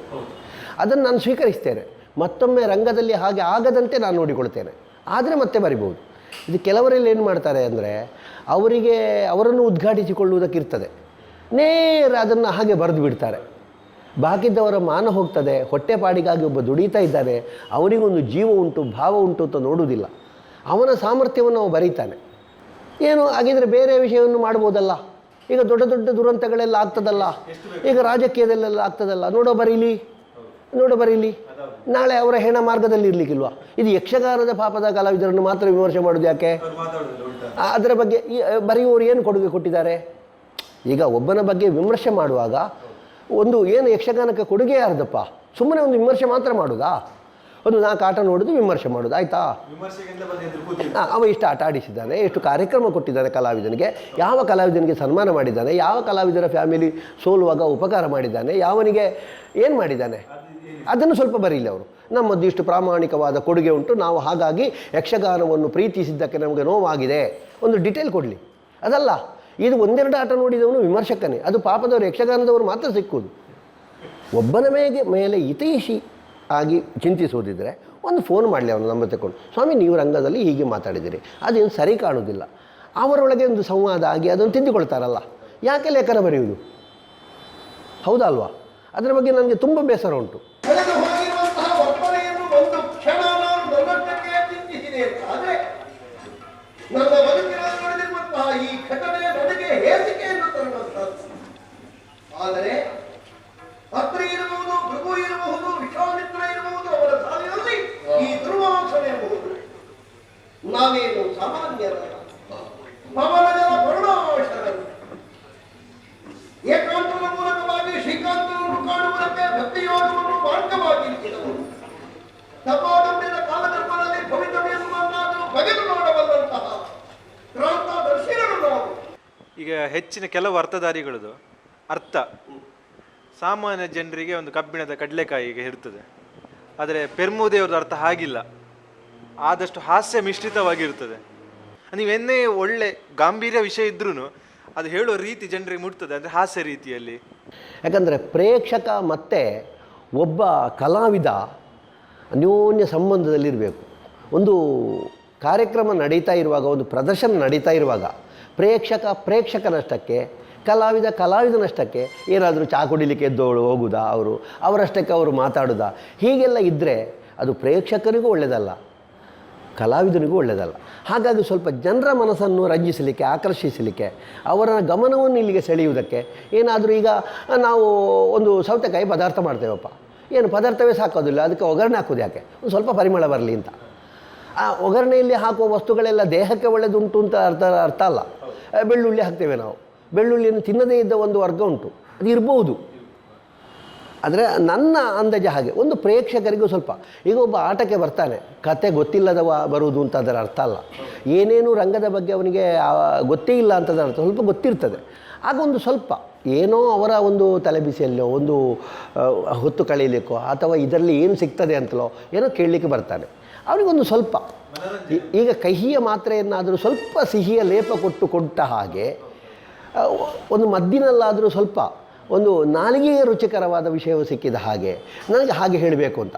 ಅದೀಗ ಸಾಧಾರಣ 80% ಮಂದಿಗಳಿಗೆ ಚಂದ ಆದರೂ ಒಂದು 20 ಮಂದಿ ಅದನ್ನು ವಿರೋಧಿಸುವವರಿದ್ದಾರೆ, ಇಲ್ಲ ಅಂತ ನಾನು ಹೇಳೋದಿಲ್ಲ. ನನ್ನದ್ದೇ ಸರಿ ಅಂತ ನನ್ನ ವಾದ ಅಲ್ಲ, ನನ್ನ ಪಾತ್ರ ಚಿತ್ರಣ ಹಾಗೆ. ಕೆಲವು ಪಾತ್ರಕ್ಕೆ ಮಾತಾಡಲಿಕ್ಕೆ ಆಗೋದಿಲ್ಲ, ಕೆಲವು ಪಾತ್ರಗಳನ್ನೆಲ್ಲ ಮಾತಾಡಿದರೆ ಆಗೋದಿಲ್ಲ. ಅದರಲ್ಲಿಯೂ ಒಂದು ಘಟನೆ ಹೇಳಿಬಿಡ್ತೇನೆ ನಾನು ನಿಮಗೆ. ಅತ್ಯಂತ ಆಪ್ತರು ನನಗೆ ಒಬ್ಬರು, ಅದು ಯಾರು ಅಂತ ಹೆಸರು ಬೇಡ, ಅವರ ಬಗ್ಗೆ ಬಹಳ ನೋವಾಗಿದೆ ನನಗೆ. ಒಂದು ಹಂತದಲ್ಲಿ ನಾನು ಅದನ್ನು ತೀರಿಸಿದ್ದೇನೆ. ಅವರು ಬರೆದದ್ದೇ ಸುದರ್ಶನ ವಿಜಯ ಪ್ರಸಂಗ. ನನಗೆ ಅದು 25ನೇ ವರ್ಷದ ತಿರುಗಾಟ ನಂದು. ಅವರು ಆ ಪ್ರದರ್ಶನಕ್ಕೆ ಬಂದಿದ್ದರು. ಅದೇ ಸಹ 2ನೇ ವಿಷ್ಣು ನನ್ನದು, ಸುರುವಿನದ್ದು ರಂಗಣ್ಣನದ್ದು, ನನ್ನದು 2ನೇ ವಿಷ್ಣು. ದೇವೇಂದ್ರ ಬಂದು ದೂರು ಕೊಡ್ತಾನೆ. ಯುದ್ಧಕ್ಕೆ ಹೊರಡುವ ಸಂದರ್ಭದಲ್ಲಿ ಸುದರ್ಶನ ಇಲ್ಲ ಅಂದರೆ ಅದಕ್ಕಿಂತ ಮೊದಲು ಸುದರ್ಶನ ಹೇಳಿರ್ತಾನೆ, ಸಾಮಾನ್ಯದ ಯುದ್ಧಕ್ಕೆಲ್ಲ ನನ್ನನ್ನು ಕರೀಲಿಕ್ಕಿಲ್ಲ ಅಂತ ಹೇಳಿರ್ತಾನೆ. ಆ ಸನ್ನಿವೇಶದಲ್ಲಿ ಮಾತಾಡುವಾಗ ಸ್ವಲ್ಪ ಹಾಸ್ಯಾಸ್ಪದವಾಗಿ ನನ್ನಲ್ಲಿ ಬಿಲ್ಲು ಉಂಟಲ್ಲ, ಸುದರ್ಶನ ಒಂದೇ ಅಲ್ವಲ್ಲ, ಗದೆ ಇತ್ಯಾದಿ ಆಯುಧ ಉಂಟಲ್ಲ ವಿಷ್ಣುವಿನ, ನನ್ನ ಬಿಲ್ಲೆಲ್ಲ ದೊಡ್ಡ ಬಿಲ್ಲು ಅಲ್ವಾ, ಶಾರ್ಜ ಅದರ ವಿಶಿಷ್ಟ ಬಿಲ್ಲು ಅಂತ ಹೇಳಿದೆ. ಆ ನಂತರ ಯುದ್ಧಕ್ಕೆ ದಿತ್ತಾಯಿತು. ನಮ್ಮ ಸದಾಶಿವ ಶೆಟ್ಟಿಗಾರರದ್ದು ಶತ್ರುಪ್ರಸೋದರ ಇತ್ತು. ಅವರೊಂದು ಹಾಸ್ಯ ಮಾಡಿ ನೀನೇನು ಇಲ್ಲಿ ಅಂತ ಕೇಳಿದರು. ಆಗ ಯಾವುದೋ ಒಂದು ಪಿಕ್ಚರಲ್ಲಿ ನಾನಿಲ್ಲೇ ತುಳುವಲ್ಲಿ ಯಾನ್ಮೂಲೆ ಅದು ಭಾರಿ ಚಾಲ್ತಿಯಲ್ಲಿತ್ತು. ಅದನ್ನು ನಾನು ಸ್ವಲ್ಪ ಅದಕ್ಕೆ ಸೇರಿಸಿದೆ, ಸ್ವಲ್ಪ ಕತೆ ಬಿಟ್ಟಲ್ಲ, ಆವರಣದ ಒಳಗೆ ಇತ್ತು. ನಾನಿಲ್ಲೇ ನಿನ್ನ ಒಂದು ಕಾಟದಿಂದ ಮಾರಾಯ ದೇವತೆಗಳೆಲ್ಲ ನನ್ನ ಮಾರೆ ಬಾಗಿಲಲ್ಲಿದ್ದಾರೆ ಕಿರಿಕಿರಿಯಲ್ಲಿ. ಅದನ್ನು ಅದಕ್ಕೆ ಒಂದು ಸ್ವಲ್ಪ ಹಾಸ್ಯಮಿಶ್ರಿತವಾಗಿ ಸಭೆ ಎಂಜಾಯ್ ಮಾಡಿತ್ತು. ಅದನ್ನು ಒಬ್ಬರು ನನ್ನ ಆತ್ಮೀಯರು ಬಹಳ ಚಂದ ಮಾಡಿ ಒಂದು ಬರೆದರು. 25 ವರ್ಷ ಸಾರ್ಥಕ ತಿರುಗಾಟ ಮಾಡಿದ ಮೇರು ಕಲಾವಿದನ ಬಾಯಿಯಿಂದ ಹೀಗೆ ಬಂತು ಅಂತ. ನನಗೆ 5 ದಿವಸ ಕಳೆದ ಮೇಲೆ ಒಬ್ಬರು ನನ್ನ ಆತ್ಮೀಯರು ಹೇಳಿದರು ಹೀಗೆ ಬಂದಿದೆ ಅಂತ. ಹೀಗೆ ಹೇಳಿ ನಾನು ಮಾತಾಡಿದ್ದು ಏನು ತಪ್ಪಿದೆ ಅದರಲ್ಲಿ, ಅಶ್ಲೀಲ ಮಾತಾಡಲಿಲ್ಲ, ಒಂದು ಸ್ವಲ್ಪ ಸಭಾರಂಜನೆಗೆ ಬೇಕಾಗಿ ಆ ಪಾಯಿಂಟನ್ನು, ಅದು ನನ್ನ ಪಾತ್ರಕ್ಕೆ ಲೋಪಾಗಿ ಅಲ್ಲ, ಇದನ್ನು ವಿಮರ್ಶೆ ಮಾಡೋರು ಇದ್ದಾರೆ ಅಂತ. ಸುಗುಣ ಸಂಪನ್ನೆ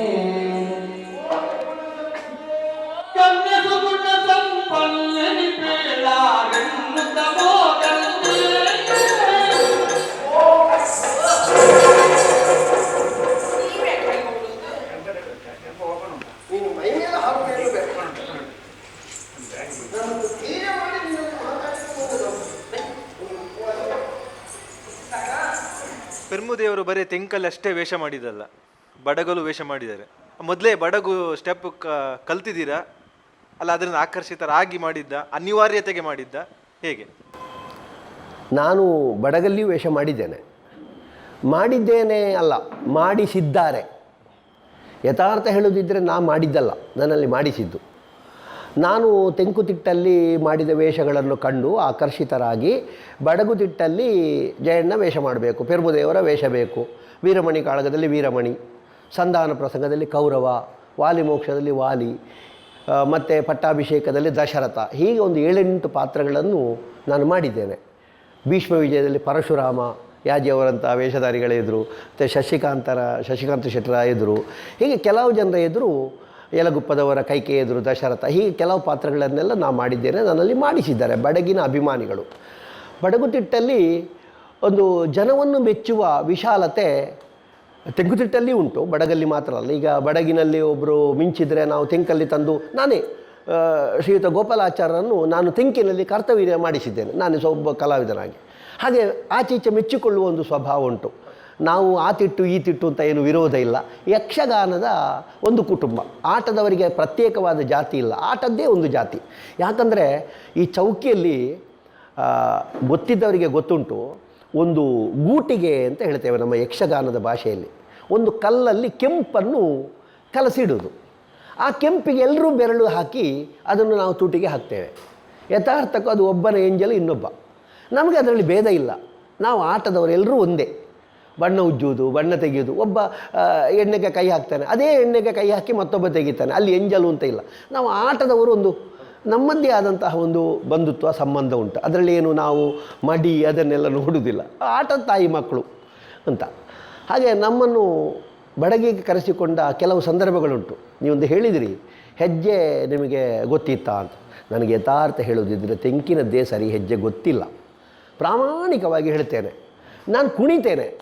ಆದರೆ ಹೇಗೆ ಕುಣಿತೇನೆ ಅಂತ ಕೇಳಿದರೆ ಎಲ್ಲ ಹಿಮ್ಮೇಳದವರು ನನ್ನ ಬಗ್ಗೆ ಗೊತ್ತಿದ್ದು ನನಗೆ ಬೇಕಾದ ಹಾಗೆ ನನ್ನನ್ನೊಂದು ಸುಧಾರಿಸಿಕೊಂಡು ಹೋಗ್ತಾರೆ. ಒಂದು ಇದಕ್ಕೆಷ್ಟು ಪೆಟ್ಟು, ಇಂಥದ್ದು ಇದರ ಬಾಯ್ತಾಳ ಹೇಗೆ ಅಂತ ಹಿಡಿದು ನಿಲ್ಲಿಸಿದರೆ ನನಗೆ ಯಥಾರ್ಥ ಗೊತ್ತಿಲ್ಲ. ಹಾಗೆ ಅಂತೇಳಿ ನಾನು ತೆರೆ ಕ್ಲಾಸು ಕುಣಿತೇನೆ, ಸಭಾ ಕ್ಲಾಸು ಕುಣಿದಿದ್ದೇನೆ, ಹನುಮಂತನ ಒಡ್ಡೋಲಗವೂ ಮಾಡಿದ್ದೇನೆ. ಅದು ಹೇಗೆ ಮಾಡಿದ್ದೇನೆ ಕೇಳಿದರೆ ಒಂದು ಸ್ವಲ್ಪ ನಮಗೆ ಕೇಂದ್ರದಲ್ಲಿ ಕಲಿತ ನೆನಪೆಲ್ಲ ಉಂಟು. ಮತ್ತು ನಮ್ಮ ಚೆಂಡೆ ಮದ್ದಳೆಯವರು ಅದನ್ನು ಸುಧಾರಿಸಿಕೊಂಡು ಹೋದರೆ ನಾನು ಅಲ್ಲಿಂದಲ್ಲಿಗೆ ಒಂದು ಕುರುಡ ನಡೆದ ಹಾಗೆ ಬಡಿಗೆ ಹಿಡ್ಕೊಂಡು ನಡೆದಿದ್ದೇನೆ. ಮತ್ತು ಬಡಗಿನಲ್ಲಿ ಏನೂ ನನಗೆ ಗೊತ್ತಿಲ್ಲ. ಅವ್ರ ಹತ್ರ ನಾನು ಹೇಳ್ತೇನೆ, ನನಗೇನು ಗೊತ್ತಿಲ್ಲ ಸ್ವಾಮಿ ಬಡಗಿರದ್ದು, ನಾನು ಯಾಕೆ ವೇಷ ಮಾಡೋದು ಕೇಳಿದರೆ, ನೀವು ಬನ್ನಿ, ನೀವು ಕುಣಿಬೇಡಿ, ನೀವು ನಿಲ್ಲಿ, ನಿಮ್ಮ ಮಾತು ಸಾಕು. ಒಂದು ಶ್ರುತಿಬದ್ಧವಾಗಿ ನಾನು ಮಾತಾಡ್ತೇನೆ ಎನ್ನುವುದು ಅಲ್ಲಿನವರಿಗೆ ಆಕರ್ಷಣೆ. ನಾನು ಯಥಾರ್ಥ ಹೇಳೋದಿದ್ದರೆ ನಾನು ಶ್ರುತಿಯಲ್ಲಿ ಮಾತಾಡ್ತೇನೆ ಅಂತ ನನಗೂ ಗೊತ್ತಿಲ್ಲ.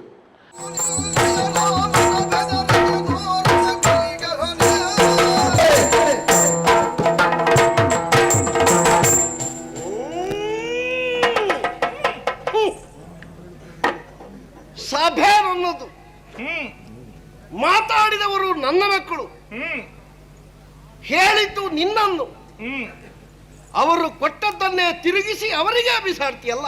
ನಮ್ಮ ಜಾತಿ ಸ್ವಭಾವ. ಅಲ್ಲಿ ಬಿಳಿ ಎರಡು ಕಪ್ಪೆರಡು ಅಂತೆಲ್ಲ ಹೇಳ್ತಾರಲ್ಲ, ಶ್ರುತಿ ಪೆಟ್ಟಿಗೆಯಲ್ಲಿ ಅದನ್ನು ಇಡ್ಲಿಕ್ಕೂ ನನಗೆ ಗೊತ್ತಿಲ್ಲ. ಈಗ ಒಂದು ಕಪ್ಪೆರಡರಲ್ಲಿ ಪದ್ಯ ಹೇಳ್ತಾ ಇದ್ದವರು ಮತ್ತಿನ ಪದ್ಯಕ್ಕೆ ಬಿಳಿ ಮೂರು ಮಾಡಿದರು ಅಂತಾದರೆ ಬಿಳಿ ಮೂರರಲ್ಲಿ ನನ್ನ ಸ್ವರ ಇರ್ತದಂತೆ. ಅದಕ್ಕೆ ಮುಖ್ಯ ಕಾರಣ ಏನು ಅಂತ ಕೇಳಿದರೆ, ನಾನು ಈಗ ಊಹಿಸಬಹುದಾಗ್ತದೆ, ಬಲಿಪ ಭಾಗವತರ ಸೆಟ್ಟಲ್ಲಿ ತಿರುಗಾಟ ಮಾಡಿದ ಗುಣ, ಆ ಒಂದು ಕಪ್ಪು ಮೂರರ ಶ್ರುತಿಯಲ್ಲೆಲ್ಲ ಮಾತಾಡಿದ ಗುಣ ಇರ್ಬೋದು. ಇದು ಹೀಗೆ ಬರಲಿಕ್ಕೆ ನನಗದು ಆ ಶ್ರುತಿಯ ಬಗ್ಗೆ ಜ್ಞಾನ ಉಂಟು, ಅದನ್ನು ಹೀಗೆ ಅಂತ ಹೇಳಲಿಕ್ಕೆ ಗೊತ್ತಿಲ್ಲ. ಒಬ್ಬರು ಭಾಗವತರು ಪದ್ಯ ಹಾಡ್ತಾ ಇರುವಾಗ ಒಂದು ಅಕ್ಷರ ಅವರ ಶ್ರುತಿಯ ಕಂಪಾಸಿನಿಂದ ಜಾರಿದ್ರೂ ನನಗೆ ಗೊತ್ತಾಗ್ತದೆ, ಹೀಗೆ ಅಂತ ಹೇಳಲಿಕ್ಕೆ ಗೊತ್ತಾಗೋದಿಲ್ಲ. ಹಾಗೊಂದು ಶ್ರುತಿಜ್ಞಾನ ಇದ್ದದರಿಂದ ಬಡಗಿನವರು ಬಹಳ ನನ್ನನ್ನು ಆಸೆ ಪಡ್ತಾರೆ, ಈಗಲೂ ಪಡ್ತಾರೆ. ಕೆಲವು ಸಲ ದೂರ ಆದರೆ ನಾನೇ ಹೇಳ್ತೇನೆ, ನಾನು ಬರೋದಿಲ್ಲ ಸರ್, ಅಹಂಕಾರ ಅಲ್ಲ, ನನಗೆ ಜರ್ನಿ ಕಷ್ಟ ಆಗ್ತದೆ ಅಂತ ಹೇಳ್ತೇನೆ. ಮತ್ತು ಬಡಗಿನ ಹಿಮ್ಮೇಳದವರಲ್ಲಿ ನಾನು ಮೆಚ್ಚಿಕೊಳ್ಳುವ ಒಂದು ವಿಷಯ ಉಂಟು, ಅವರು ಎಚ್ಚರದಲ್ಲಿರ್ತಾರೆ. ವೇಷ ನಮ್ಮದು ಹೋಗುವಾಗ ಬಡಗಿನ ಹಿಮ್ಮೇಳದವರು ಒಂದು ಚೆಂಡೆಯವರಾಗಲಿ ಮದ್ದಳೆಯವರಲ್ಲಾಗಲಿ ಭಾಗವತರಲ್ಲಾಗಲಿ ತೆಂಕಿನಲ್ಲಿಲ್ಲ ಅಂತ ನನ್ನದು ವಾದ ಅಲ್ಲ, ಅದನ್ನು ದೂರುವುದಲ್ಲ. ಆದರೆ ಬಡಗಿನಲ್ಲಿ ಅದು ಹೆಚ್ಚುಂಟು. ನಾವು ಒಂದು ಸ್ಟೆಪ್ ಇಟ್ಟರೂ ಅವರ ಪೆಟ್ಟುಂಟು. ನಾವು ಏನು ಮಾತಾಡಿದರೂ ಅವ್ರು ಹೂಂಗುಡ್ತಾರೆ, ನಮ್ಮೊಟ್ಟಿಗೆ ಇರ್ತಾರೆ. ಬಡಗಿನ ಹಿಮ್ಮೇಳದವರು ನಮ್ಮೊಟ್ಟಿಗೆ ಇರ್ತಾರೆ.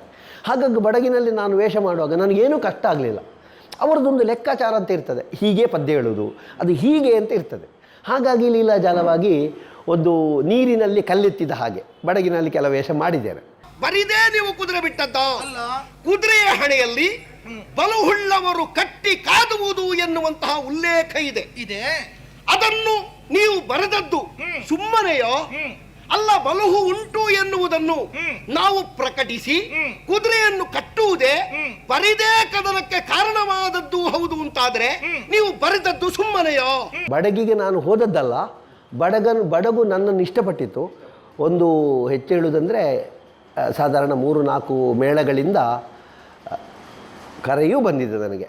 ನಾವು ಹೋಗಲಿಲ್ಲ. ಯಾಕೆ ಹೋಗಲಿಲ್ಲ ಕೇಳಿದರೆ, ಬಡಗು ಇಷ್ಟ ಇಲ್ಲ ಅಂತ ಹೋಗದೇ ಇದ್ದದ್ದಲ್ಲ, ನನಗೆ ದಿನ ಮನೆಗೆ ಬರಬೇಕು, ಅದು ಕಷ್ಟ ಆಗ್ತದೆ. ಮತ್ತು ನನ್ನ ತೆಂಕನ್ನು ಬಿಟ್ಟು ಹೋಗಲಿಕ್ಕೆ ನನಗೆ ಮನಸ್ಸಿಲ್ಲ. ಹಾಗೆ ಅಂದರೆ ಬಡಗನ್ನು ಆಶಿಸ್ತೇನೆ ಎನ್ನುವುದರಿಂದ ತೆಂಕನ್ನು ಬಿಡ್ತೇನೆ ಅಂತಲ್ಲ. ನನ್ನ ತೆಂಕಲ್ಲಿ ನಾನು ಇಷ್ಟು ವರ್ಷ ಇದ್ದೇನೆ, ನನಗೆ ಇನ್ನೂ ತಿರುಗಾಟ ಮಾಡಲಿಕ್ಕೆ ಆದರೆ ಒಂದು 10 ವರ್ಷ ಮಾಡ್ಬೋದು. ಅದಕ್ಕೆ ನಾನು ಯಾಕೆ ಹೋಗೋದು? ಒಂದು ಕಳೆದ ವರ್ಷ ಅಲ್ಲ, ಅದಕ್ಕಿಂತ ಮುಂಚಿನ ವರ್ಷ ಸಾಧಾರಣ ಒಂದು 6 ಮಂದಿ ಮಾತಾಡಿಸಿದ್ದಾರೆ. ಮೇಳ ಯಾವುದು ಅಂತ ಬೇಡ, ಬಡಗಿನ ಒಂದು ಪ್ರಸಿದ್ಧ ಮೇಳಕ್ಕೆ 6 ಮಂದಿಗಳು ಮಾತಾಡಿದ್ದಾರೆ. ನನಗೆ ಡಿಮಾಂಡ್ ಉಂಟು ಅಂತ ಕೊಚ್ಚಿಕೊಳ್ಳುವುದಲ್ಲ, ಕರೆದಿದ್ದಾರೆ. ಕಳೆದ ವರ್ಷ ಕಟೀಲು ಮೇಳಕ್ಕೂ ಕರೆದಿದ್ದಾರೆ. ಬೇರೆ ಬೇರೆ ಮೇಳಗಳಿಂದ ಆಫರ್ ಉಂಟು. ಆದರೆ ನಾವು ಒಂದು ಮೇಳದಿಂದ ಇನ್ನೊಂದು ಮೇಳಕ್ಕೆ, ಇನ್ನೊಂದು ಮೇಳದಿಂದ ಮತ್ತೊಂದು ಮೇಳಕ್ಕೆ ಹಾರುವುದೇ ನಮ್ಮ ಕೆಲಸ ಅಲ್ಲ. ಒಂದು ವರ್ಷ ಅಲ್ಲಿ ನಿಲ್ಲೋದು, ಒಂದು ವರ್ಷ ಇಲ್ಲಿ ನಿಲ್ಲೋದು, ನಮಗೆ ಸನ್ಮಾನ ಆಗೋದಿದ್ದರೆ, ನಾವು ಒಂದು ನಮ್ಮ ಬಗ್ಗೆ ಭಾಷಣ ಮಾಡೋದಿದ್ದರೆ ಇಂತಿಷ್ಟು ಮೇಳ ಅಂತ ಹೆಸರು ಕೊಡಲಿಕ್ಕಿಲ್ಲ. ನಮಗೆ ಮೇಳದಲ್ಲಿ ತಿರುಗಾಟ ಮಾಡಬೇಕು. 16 ವರ್ಷ ಕಟೀಲು ಮೇಳದಲ್ಲಿ ತಿರುಗಾಟ ಮಾಡಿದ್ದೇನೆ. ಈಗ ಇದು ಹೋಗುವುದು 15ನೇ ವರ್ಷ. ಅದು ಹೊಸನಗರ ಅಂತ ಇತ್ತು, ಈಗ ಹನುಮಗಿರಿ ಅಂತಾಗಿದೆ.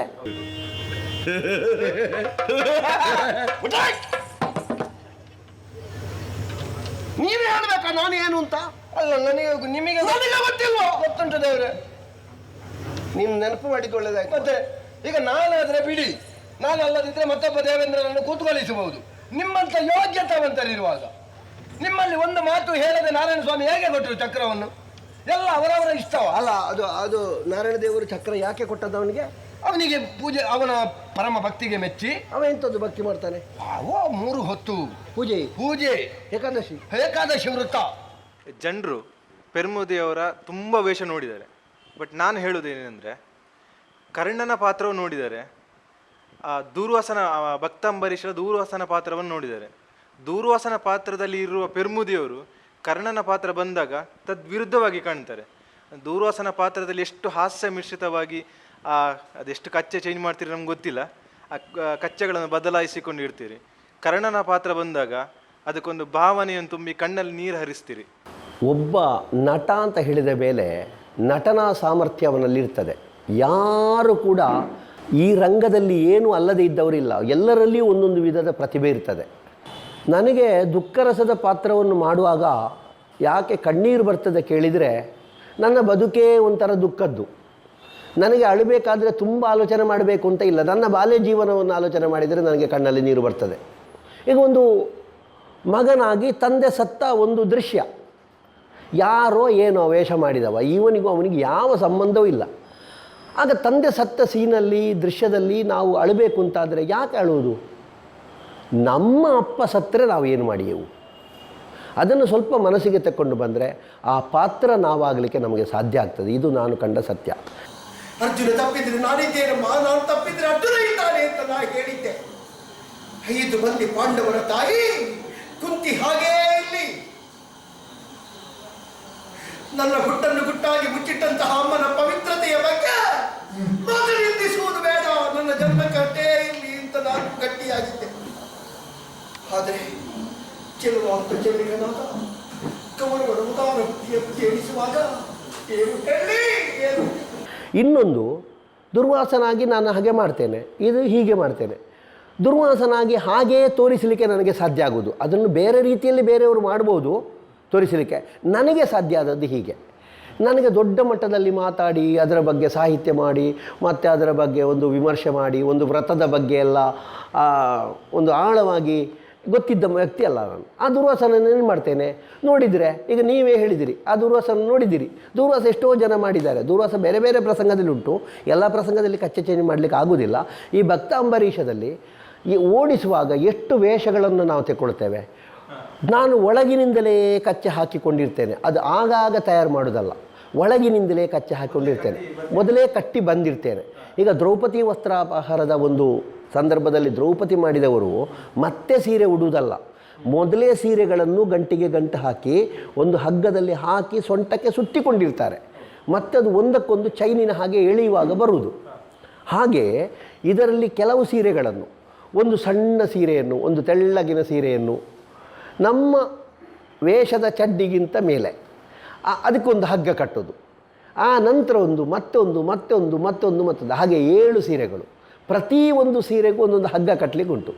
ಓಡುವಾಗ ಮೇಲಿನ ಸೀರೆಯನ್ನು ಬಿಚ್ಚುವಾಗ ಒಳಗಿನ ಸೀರೆಯ ಹಗ್ಗ ಬಿಚ್ಚದೆ ಅದು ಬಿಚ್ಚಿಕೊಳ್ಳುವುದಿಲ್ಲ, ಆ ಆಧಾರದಲ್ಲಿ ಹೋಗೋದು. ಯಾಕೆ ಕೇಳಿದರೆ ಅವನ ದುರ್ಧರತೆ. ಒಂದು ವಿಷ್ಣು ಪ್ರಿಯನಿಗೆ, ವಿಷ್ಣು ಭಕ್ತನಿಗೆ ಒಬ್ಬ ಅನ್ಯಾಯ ಮಾಡಿದರೆ ಅವನ ಬಟ್ಟೆಯೂ ಕಳಚಿ ಹೋಗ್ತದೆ ಎನ್ನುವ ದೃಷ್ಟಿಯಿಂದಲೂ ನಾನು ಹಾಗೆ ಮಾಡ್ತೇನೆ.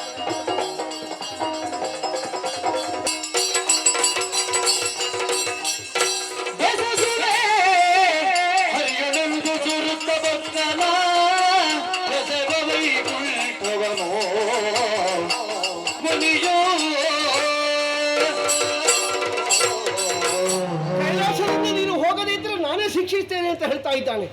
ಇನ್ನೊಬ್ಬ ಮಾತ್ರ ಇರುವುದು, ಶ್ರೀಹರಿ. ಶ್ರೀಹರಿ, ವೈಕುಂಠ ವೈಕುಂಠ. ಈಗ ಪೆರ್ಮುದೇವರ ಯಕ್ಷಗಾನ ಜೀವನದಲ್ಲಿ ಅಂದರೆ ಫಸ್ಟಿಂದ ಈಗ ಇಲ್ಲಿವರೆಗೆ ಯಾರನ್ನೆಲ್ಲ ನೆನಪಿಸ್ಲಿಕ್ಕೆ ಇಷ್ಟಪಡ್ತಾರೆ?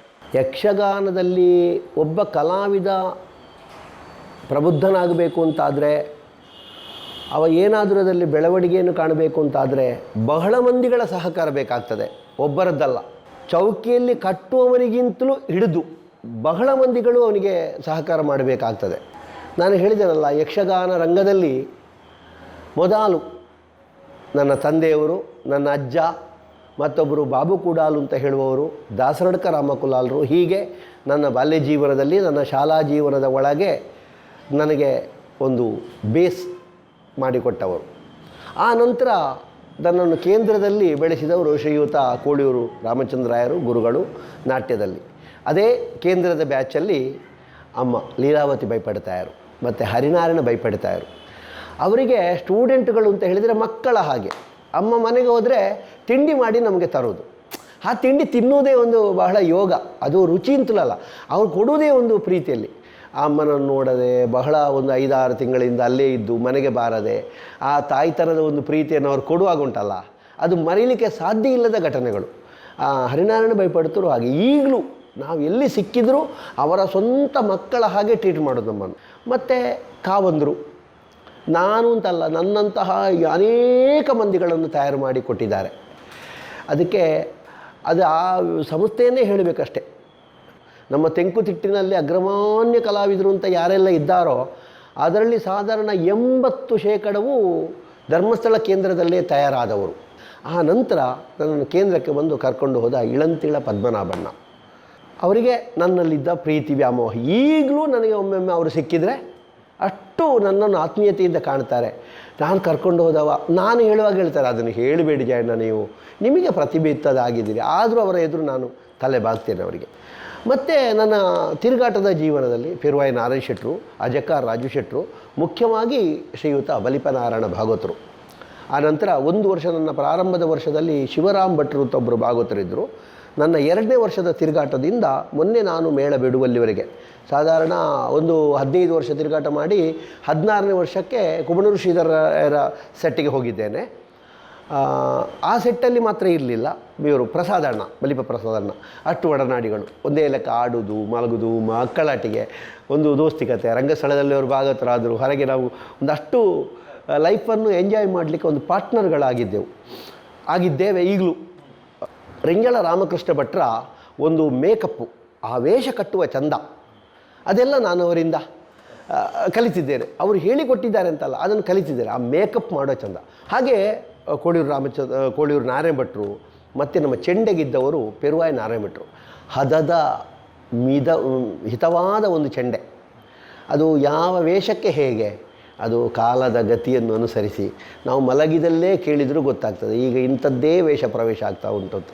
ಹೀಗೆ ಹಾಸ್ಯಗಾರರದ್ದು ತುಂಬ ಒಡನಾಟ ಉಂಟು ನನಗೆ. ಯಾಕಂದರೆ ಆ ಮೇಳದಲ್ಲಿ ಹಾಸ್ಯಗಾರರು ತುಂಬ ಮಂದಿ ಆಗಿ ಹೋಗಿದ್ದಾರೆ. ನಾನು ಸೇರ್ಪಡೆ ಆದ ವರ್ಷದ ಒಂದು ಘಟನೆ ಹೇಳಿಬಿಡ್ತೇನೆ ನಿಮಗೆ. ಕೊಡಕಲ್ಲು ಗೋಪಾಲಕೃಷ್ಣ ಭಟ್ರು ಅಂತ ಹಾಸ್ಯಗಾರರು ಈಗ ತಿರೋಗಿದ್ದಾರೆ, ನಮ್ಮ ಮುಡಿಪಿನವರು. ನನ್ನದೊಂದು ಗೋಪಾಲಕನ ಒಟ್ಟಿಗೆ ಹೋಗುವ ಒಬ್ಬ ಗೋಪಾಲಕ. ಕಟೀಲು ದೇವಸ್ಥಾನದ ಬೀದಿಯಲ್ಲಿ ಆಟ ಆಗಿಕೊಂಡಿತ್ತು. ಮಳೆ ಬಂತು. ಹಾಗಾಗಿ ಸರಸ್ವತಿ ಸದನದಲ್ಲಿ, ಈಗ ಆ ಬಿಲ್ಡಿಂಗ್ ಇಲ್ಲ, ಅದನ್ನು ಹೊಡೆದಿದ್ದಾರೆ. ಸರಸ್ವತಿ ಸದನದಲ್ಲಿ ಆಟ ಮುಂದುವರಿಯುವುದು ಅಂತಾಯಿತು. ಎಲ್ಲರ ಕಾಲು ಒದ್ದೆ ಆಗಿದೆ. ಅದು ಸಿಮೆಂಟ್ನ ನೆಲ. ಉತ್ತರ ಕುಮಾರನಲ್ಲಿಗೆ ಹೋದ ಗೋಪಾಲಕರು ನಮ್ಮನ್ನು ಕಟ್ಟಿಬಿಟ್ಟಿದ್ದರು. ಈ ಕೌರವಾದಿಗಳು ಕಟ್ಟಿಬಿಟ್ಟಿದ್ದರು. ಆ ಕಟ್ಟದಲ್ಲೇ ನಾವು ಹೋದೆವು. ನಾನೇನೋ ದುರ್ಬುದ್ಧಿ ಮಂಗಬುದ್ಧಿ ಮಾಡಿ ಆಚೆ ಹಾರಿದಾಗ ನಮ್ಮ ಹಾಸ್ಯಗಾರರು ಕವಚಿ ಬಿದ್ದುಬಿಟ್ರು. ಪ್ರಾಯದವರು. ಮೂಗು ಒಡೀತು, ರಕ್ತ ಧಾರಾಕಾರವಾಗಿ ಬಂತು. ನನಗೆ ಹೆದರಿ ಲೋಕ ಇಲ್ಲ. ಎಲ್ಲಿಯಾದರೂ ಅವರು ದನಿಗಳಲ್ಲಿ ಮತ್ತೆ ಹೇಳಿದರೆ ಹೋಯ್ತು, ನನ್ನ ಬದುಕು ಇಲ್ಲಿಗೆ ಮುಗೀತು ಅಂತ. ನಾನು ಹೋಗಿ ಚೌಕಿಯಲ್ಲಿ ಏನೆಲ್ಲ ಅವರಿಗೆ ಹೇಳಿದ್ದೇನೆ, ಎಷ್ಟು ಕಣ್ಣೀರು ಹಾಕಿದ್ದೇನೆ ಅಂತ ಗೊತ್ತಿಲ್ಲ. ಇಲ್ಲ ಮಗ, ಏನಾಗಲಿಲ್ವಾ, ನಾನು ಹೇಳೋದಿಲ್ವಾ ದನಿಗಳಲ್ಲಿ ಅಂತ ಹೇಳಿ ಈಗಲೂ ನನಗೆ ನೆನಪುಂಟು. ಆ 1 ರೂಪಾಯಿಯ ಪಾವಲು ದೊಡ್ಡದು, ಆ ಕೊರಳ ಚಿತ್ರದ್ದು, ಅಂದರೆ ಈ ತೆನೆಯ ಚಿತ್ರ ದೊಡ್ಡ ಪಾವಲು, ಅದನ್ನು ಕೊಟ್ಟು ಈ ಕಡಲೆ ತಿನ್ನು ಅಂತ ಕೊಟ್ಟಿದ್ದಾರೆ ಹಾಸ್ಯಗಾರರು. ಅವರ ಜಾಗದಲ್ಲಿ ಬೇರೆ ಯಾರು ಇರ್ತಿದ್ರು, ದನಿಗಳಲ್ಲಿ ಒಂದು ಸುದ್ದಿ ಮಾತಾಡ್ತಿದ್ರೆ ನನ್ನ ಯಕ್ಷಗಾನದ ಬದುಕೇ ಅಲ್ಲಿಗೆ ಇತಿಶ್ರೀ ಆಗ್ತಿತ್ತು. ನನಗೆ ಒಂದು ಜೀವದಾನ ಮಾಡಿದವರು ಕೊಡಕಲ್ಲು ಗೋಪಾಲಕೃಷ್ಣ ಭಟ್ರು. ಶ್ರೀಯುತ ಪಟ್ಲ ಭಾಗವತರು, ಸತೀಶ್ ಶೆಟ್ಟರು. ಆಗ ಈಗ ಅವರು ಫೌಂಡೇಶನ್ ಎಲ್ಲ ಮಾಡಿ ಬಹಳಷ್ಟು ವಿಸ್ತಾರಕ್ಕೆ ಬಂದಿದ್ದಾರೆ. ಬಹಳಷ್ಟು ಮಂದಿಗಳಿಗೆ ಅವ್ರಿಗೆ ಗೊತ್ತುಂಟು ಅವರನ್ನು. ನನಗೆ ಆಗ ಅವರು ಬಾಲ್ಯ, ನನಗೂ ಅವರಿಗೂ ಸಾಧಾರಣ 4-5 ವರ್ಷದ ವ್ಯತ್ಯಾಸ ಉಂಟು. ಆಗ ಸಾಧಾರಣ ಆ ತಿರುಗಾಟದಲ್ಲಿ ಅವರು ಬಂದರು. ನಾವು ಒಟ್ಟಿಗೆ ಬಿಡಾರದಲ್ಲಿ ಇರುವುದು, ಮಲಗೋದು, ಊಟ ತಿಂಡಿಗೆ ಹೋಗುವುದು, ಹೀಗೆಲ್ಲ ಒಟ್ಟಿಗೆ ಸುಮಾರು ವರ್ಷ ಇದ್ದೆವು. ಅವರು ನನಗೆ ನನ್ನ ವೈಯಕ್ತಿಕ ಬದುಕಿನಲ್ಲಿ ತುಂಬ ಹೆಲ್ಪ್ ಮಾಡಿದ್ದಾರೆ. ಅದು ಇದು ಅಂತಲ್ಲ, ಹೆಚ್ಚು ಹೇಳುವುದಂದರೆ ಒಂದು ಹೊತ್ತಿನಲ್ಲಿ ನನ್ನ ಹೆಂಡತಿಗೆ ಸೀಮಂತ ಮಾಡಲಿಕ್ಕೆ ನನ್ನಲ್ಲಿ ಹಣ ಇರಲಿಲ್ಲ. ಓಪನ್ ಆಗಿ ಹೇಳ್ಬೋದು. ಬಡತನವನ್ನು ಯಾರಲ್ಲಿಯೂ ಹೇಳ್ಬೋದು. ಅದಕ್ಕೂ ಅವರು ಸಹಕಾರ ಮಾಡಿದ್ದಾರೆ ನನಗೆ. ನಾನು ಅದನ್ನು ಕೊಟ್ಟಿದ್ದೇನೆ ಅವರಿಗೆ, ಆದರೂ ಒಂದು ಹೊತ್ತಿನಲ್ಲಿ ನನಗೆ ಕೊಟ್ಟಿದ್ದಾರೆ. ನನ್ನ ತಂದೆಯವರು ತೀರಿ ಹೋಗಿ ಒಂದು ಮಡಿಕೆ ಬೇಕಿತ್ತು, ಅಂದರೆ ಸೂಕರ ಅಂತ ತುಳುವಲ್ಲಿ ಹೇಳ್ತಾರೆ. ಆ ಮಡಿಕೆ ಆಸುಪಾಸಿನಲ್ಲಿ ಎಲ್ಲಿಯೂ ಸಿಕ್ಕದೆ, ಆಗ ಇದೇ ಭಾಗವತರಲ್ಲಿ ಪಲ್ಸರ್ ಬೈಕ್ ಉಂಟು. ಅದನ್ನು ಒಂದು ಮಡಿಲಲ್ಲಿ ಇಟ್ಟುಕೊಂಡು ಎಷ್ಟು ದೂರದಿಂದ ಅವರು ತಂದಿದ್ದಾರೆ ಅಂತ ನನಗೇ ಸಾಧ್ಯ ಇಲ್ಲ ಹೇಳಲಿಕ್ಕೆ. ತಂದೆಯವರನ್ನು ಸುಟ್ಟಾದ ಮೇಲೆ ನಾನು ಡಿಪ್ಪಕ್ಕೆ ಹೋಗಿ ಕಟ್ಟಿಗೆ ಹಣ ಕೊಡಲಿಕ್ಕೆ ಹೋಗುವಾಗ ದುಡ್ಡು ಕೊಡ್ತೀರಿ ಅಂತ ಹೇಳಿದರು. ಯಾರಪ್ಪ ಕೊಟ್ಟದ್ದು ಅಷ್ಟು ಉದಾರತೆಯಿಂದ? ನಮ್ಮ ಊರಲ್ಲಿ ಹಾಗೆ ಒಂದು ಕೇಳದೆ ಕೊಡಲಿಕ್ಕಿಲ್ಲ, ಹೇಳಿದರೆ ಕೊಡುವವರು ಕಡಿಮೆ, ಇದು ಹೇಳದೆ ಕೊಟ್ಟಿದ್ದಾರೆ. ಮತ್ತೆ ಸರ್ಚ್ ಮಾಡುವಾಗ ಇವರು ಮತ್ತೆ ಹೋಗಿ 1,000 ರೂಪಾಯಿ ಆಗ 2004ರಲ್ಲಿ ನಾನು ಭಾಗವತ್ರೆ ಬೇಡ ಅಂತ ಹೇಳಿದರು. ಇಲ್ಲ ಭಾಗವತ್ರೆ, ನನ್ನ ಅಪ್ಪನನ್ನು ಸುಟ್ಟ ಹಣ ಇದು ಅದು ಕಟ್ಟಿಗೆ, ಅದಕ್ಕೆ ನೀವು ತೆಕ್ಕೊಳ್ಬೇಕು ಭಾಗವತ್ರೆ. ದುಂಬಾಲು ಬಿದ್ದು ಕೊಟ್ಟೆ ಅಂತ. ನನ್ನ ಸಣ್ಣ ತಂಗಿಗೆ ಮದುವೆ ಆಗುವಾಗ ನನ್ನಲ್ಲಿ ಕಡೇ ಪಕ್ಷಕ್ಕಾಗುವಾಗ ಸ್ವಲ್ಪ ದುಡ್ಡು ಶಾರ್ಟೇಜ್ ಆಯಿತು. ಯಥಾರ್ಥ ಹೇಳೋದಿದ್ದರೆ ನಾನಾಗ ಸುಸೈಡೇ ಮಾಡಿಕೊಳ್ಬೇಕಾಗಿತ್ತು. ನನ್ನ ಹತ್ರ ಇರಲಿಲ್ಲ. ಎಷ್ಟು ಜೋಡಿಸಿದರೂ ಆಗಲಿಲ್ಲ. ಹಾಗೆ ನಮ್ಮ ದನಿಗಳು ಬಹಳ ಸಹಕಾರ ಮಾಡಿದ್ದಾರೆ. ಅದಕ್ಕಿಂತಲೂ ಆದರೆ ನಾನು ಆಗ ಮೇಳಕ್ಕೆ ಹೋಗಲಿಲ್ಲ. 2007ರಲ್ಲಿ ನಾನು ಮೇಳಕ್ಕೆ ಹೋಗಲಿಲ್ಲ. ಆಗ ಕೋಡಪದವು ಎನ್ನುವ ಜಾಗಕ್ಕೆ ಇದೇ ಪಟ್ಲ ಭಾಗವತರು 80,000 ರೂಪಾಯಿಯನ್ನು ನನಗೆ ತಂದು ಕೊಟ್ಟಿದ್ದಾರೆ. ನೀನು ಯಾವಾಗ ಕೊಡ್ತಿ ಅಂತ ಕೇಳಲಿಲ್ಲ ಅವರು. ಈಗ ಭಾಗವತರು ಬಹಳ ಎತ್ತರದಲ್ಲಿದ್ದಾರೆ, ಈಗೆಲ್ಲ ಅದಕ್ಕೆ ಲೆಕ್ಕ ಅಲ್ಲ ಅವರಿಗೆ ಆ ದುಡ್ಡು. ಆದರೆ ಆ ಹೊತ್ತಿನಲ್ಲಿ ಅವರಿಗೂ ಅದು ಲೆಕ್ಕವೇ. ಎಲ್ಲಿಂದ ಮಾಡಿದ್ದಾರೆ ಅಂತ ಗೊತ್ತಿಲ್ಲ, ನನಗೆ ಕೊಟ್ಟಿದ್ದಾರೆ. ಆ ದಿವಸ ಅವರು ಕೊಡದೇ ಇರ್ತಿದ್ರೆ ನನ್ನ ಮರ್ಯಾದೆ ಹೋಗ್ತದೆ. ಒಂದು 2-3 ಲಕ್ಷ ರೂಪಾಯಿ ವರದಕ್ಷಿಣೆ, ಒಂದಷ್ಟು ಚಿನ್ನ, ಅದೆಲ್ಲ ಹೊಂದಾಣಿಕೆ ಮಾಡಲಿಕ್ಕೆ ಯಾರು ಇಲ್ಲ ನಮಗೆ ಸಹಕಾರ ಮಾಡಲಿಕ್ಕೆ. ನಾನು ಮೇಳಕ್ಕೆ ಸೇರ್ಪಡೆ ಆಗೋದು ಅಂತೇಳಿ ದನಿಗಳು ಅಡ್ವಾನ್ಸ್ ರೂಪದಲ್ಲಿ ನನಗೆ ಸಹಕಾರ ಮಾಡಿದ್ದಾರೆ. ಮತ್ತು ಮೇಳಕ್ಕೆ ಹೋಗದೆ ನಾನು ಈಗಾದರೆ ನನಗೆ ತೊಂದರೆ ಇರಲಿಲ್ಲ. ನಮ್ಮ ದನಿಗಳಿದ್ದರು, ಸಹಕಾರ ಮಾಡಿದ್ದಾರೆ. ಆ ನಂತರವು ಈಗ ಯಾವ ಹೊತ್ತಿನಲ್ಲಿ ನಮ್ಮನ್ನು ಬಿಡುವುದಿಲ್ಲ. ಯಕ್ಷಗಾನದಲ್ಲಿ ಶ್ರೀಯುತ ಶಾಂಭಟ್ರು ಅಂತ ಹೇಳಿದರೆ ಎಲ್ರಿಗೂ ಗೊತ್ತಿದ್ದ ವಿಷಯ, ನಾನು ಹೇಳಬೇಕು ಅಂತಿಲ್ಲ. ಬಡಗಿನಿಂದ ಹಿಡಿದು ತೆಂಕಿನಿಂದ ಹಿಡಿದು ಕಾಲಿಗೆ ಗೆಜ್ಜೆ ಕಟ್ಟಿದವರಿಗೆ ಎಲ್ರಿಗೂ ಗೊತ್ತುಂಟು. ಸಾಧಾರಣ ಯಕ್ಷಗಾನ ರಂಗದಲ್ಲಿ ಒಂದು 80% ಜನರು ಅವರಲ್ಲಿ ಸಹಾಯ ಸಹಕಾರವನ್ನು ಪಡೆದವರೇ. ಆದರೆ ಕೆಲವರಿಗೆ ಅದು ನೆನಪಿಲ್ಲ ಮಾತ್ರ ಅಲ್ಲ, ಕೆಲವರು ಅವರನ್ನು ದೂರಿಕೊಂಡು ಬರುವವರು ಇದ್ದಾರೆ. ಅದು ಅವರಿಗೆ ಹಾಳು ಬಿಟ್ಟರೆ ಇವರಿಗಲ್ಲ. ಒಂದು ಮಾತುಂಟು, ಗಜವನೇರಿದವನ ಕುನ್ನಿ ಕಚ್ಚುವುದೇ ಅಂತ ಒಂದು ಮಾತುಂಟು. ಆನೆ ಮೇಲೆ ಬರುವವನಿಗೆ ಅದಕ್ಕೆ ಕಚ್ಚಲಿಕ್ಕೆ ಆಗುವುದಿಲ್ಲ, ಅದು ಬೊಬ್ಬೆ ಹೊಡಿಬೋದು ಅಷ್ಟೇ ಹಿಂದಿನಿಂದ. ಹಾಗೆ ಕೆಲವೆಲ್ಲ ಆಗ್ತದೆ. ಆದರೆ ಅಂಥ ಘಟನೆಗಳಾದರೆ ಏನಾಗ್ತದೆ ಅಂದರೆ, ಉದಾರ ಮನಸ್ಸಿನಿಂದ ಸಹಕಾರ ಮಾಡುವ ದನಿಗಳಿಗೆಲ್ಲ ಇನ್ನೂ ಇವರಿಗೆ ಮಾಡುವುದೇ ಬೇಡ ಅಂತ ಬಾಕಿದ್ದವರಲ್ಲಿ, ಅಂದರೆ ಯಾರೋ ಮಾಡಿದ ತಪ್ಪಿಗೆ ಕಡಲೆ ರಾಶಿಯೊಟ್ಟಿಗೆ ಎಳ್ಳು ಕರಟಿದ ಹಾಗೆ ಹೋಗ್ತದೆ. ಒಂದು ವಿನಮ್ರ ಪ್ರಾರ್ಥನೆ, ಯಾರಾದರೂ ಉಪಕಾರ ಮಾಡಿದವರು ಸ್ಮರಿಸಲಿಕ್ಕೆ ಸಾಧ್ಯ ಇಲ್ಲದೇ ಇದ್ದರೂ ಬೈಯುವ ಕೆಲಸವನ್ನೊಂದು ಮಾಡದಿದ್ದರೆ ಒಳ್ಳೆಯದು ಅಂತ ನನ್ನದೊಂದು ಪ್ರಾರ್ಥನೆ. ಈಗ ನಾನು ಕಟೀಲು ಮೇಳದಲ್ಲಿದ್ದೆ, ಆ ಇದ್ದ ಮೇಳವನ್ನು ನಾನು ಬಂದು ಯಾಕಪ್ಪ ಬೈಬೇಕು? ನನಗೆ ಅನ್ನ ಕೊಟ್ಟ ಮೇಳ ಅಲ್ವಾ ಅದು. ಈಗ ನನಗೆ ಯಾವುದೋ ಸಂದರ್ಭದಲ್ಲಿ ಏನೋ ಕಷ್ಟ ಆಗಿದೆ, ನಾನು ಬೇರೆ ಹೋಗಬೇಕಾಯಿತು. ಏನು ಅಲ್ಲಿ ಇರ್ತಿದ್ರೆ ನಾನು ಬದುಕ್ತಿರ್ಲಿಲ್ವಾ? ಅದೊಂದು ಕಲಾವಿದರಿಗೆ, ಕೆಲವು ಮಂದಿಗಳಿಗೆ ಭಾರಿ ಇದ್ದದ್ದನ್ನು ಹೊಗಳೋದು, ಬಂದದ್ದನ್ನು ದೂರುವುದು. ಹಾಗಾದರೆ ಆ ದೂರುವ ಕ್ಷೇತ್ರದಲ್ಲಿ ನಾವು ಇಷ್ಟೋ ವರ್ಷ ಇದ್ದೇವೋ ಎನ್ನುವುದು ಮುಖ್ಯ ಅಲ್ವಾ? ಅದು ಯಾಕೆ ಹಾಗೆ ಮಾಡ್ತಾರೆ ಗೊತ್ತಿಲ್ಲ. ಕತ್ತಲೆ ಸಾರು ಶಿವಾಜಿ ಶೆಟ್ಟರು ಅಂತ ಇದ್ದಾರೆ, ಅವರು ಮಾರ್ಕೆಟಲ್ಲಿ ಅವರಿಗೆ ದೊಡ್ಡ ತರಕಾರಿ ವ್ಯಾಪಾರ. ಅವರು ನನ್ನನ್ನು ಬಹಳ ಪ್ರೀತಿಯಲ್ಲಿ ನೋಡಿದ್ದಾರೆ. ಎಷ್ಟು ಪ್ರೀತಿ ಕೇಳಿದರೆ, ನನಗೆ ಪ್ರಪ್ರಥಮ ಮೊಬೈಲ್ ತೆಗೆದುಕೊಟ್ಟವರು ಅವರು 2007ರಲ್ಲಿ. ಆಗ ನಾನು ಕೇರಳ ಸ್ಟೇಟ್ನವ. ಕರ್ನಾಟಕದಲ್ಲಿ ನನಗೆ ನಂಬರ್ ಆಗಬೇಕು ಅಂತಾದರೆ ಕರ್ನಾಟಕದವರ ಒಂದು ಸಪೋರ್ಟು ಅಡ್ರೆಸ್ ಬೇಕು.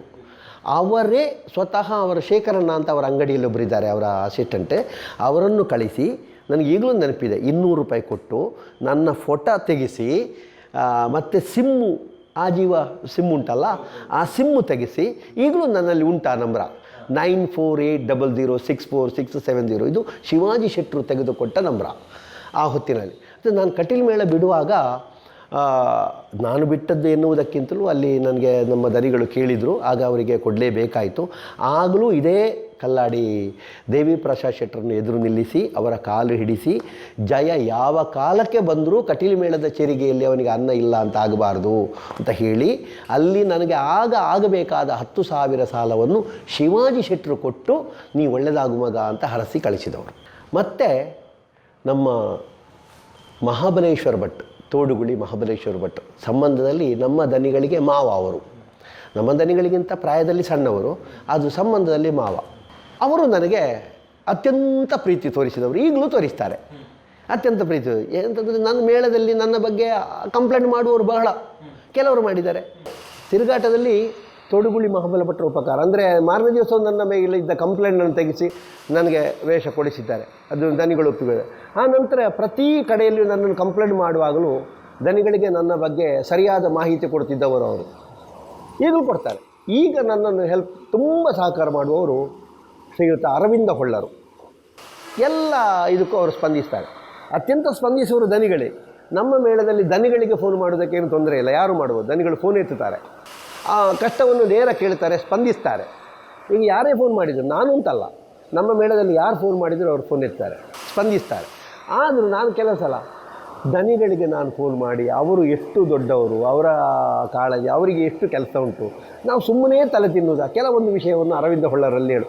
ಅವರು ಬ್ಯುಸಿ ಇದ್ದರೆ 1-2-3 ದಿವಸ ನಾನು ಕಾಯುವ ಕ್ರಮ ಉಂಟು. ಅವರಲ್ಲಿ ಹೇಳದೆ ಮುಂದುವರಿಯುವುದಿಲ್ಲ. ನಾನು 16 ವರ್ಷ ಸೇವೆ ಮಾಡಿ ನನಗೇನು ಉಳಿಸಲಿಕ್ಕೆ ಆಗಲಿಲ್ಲ.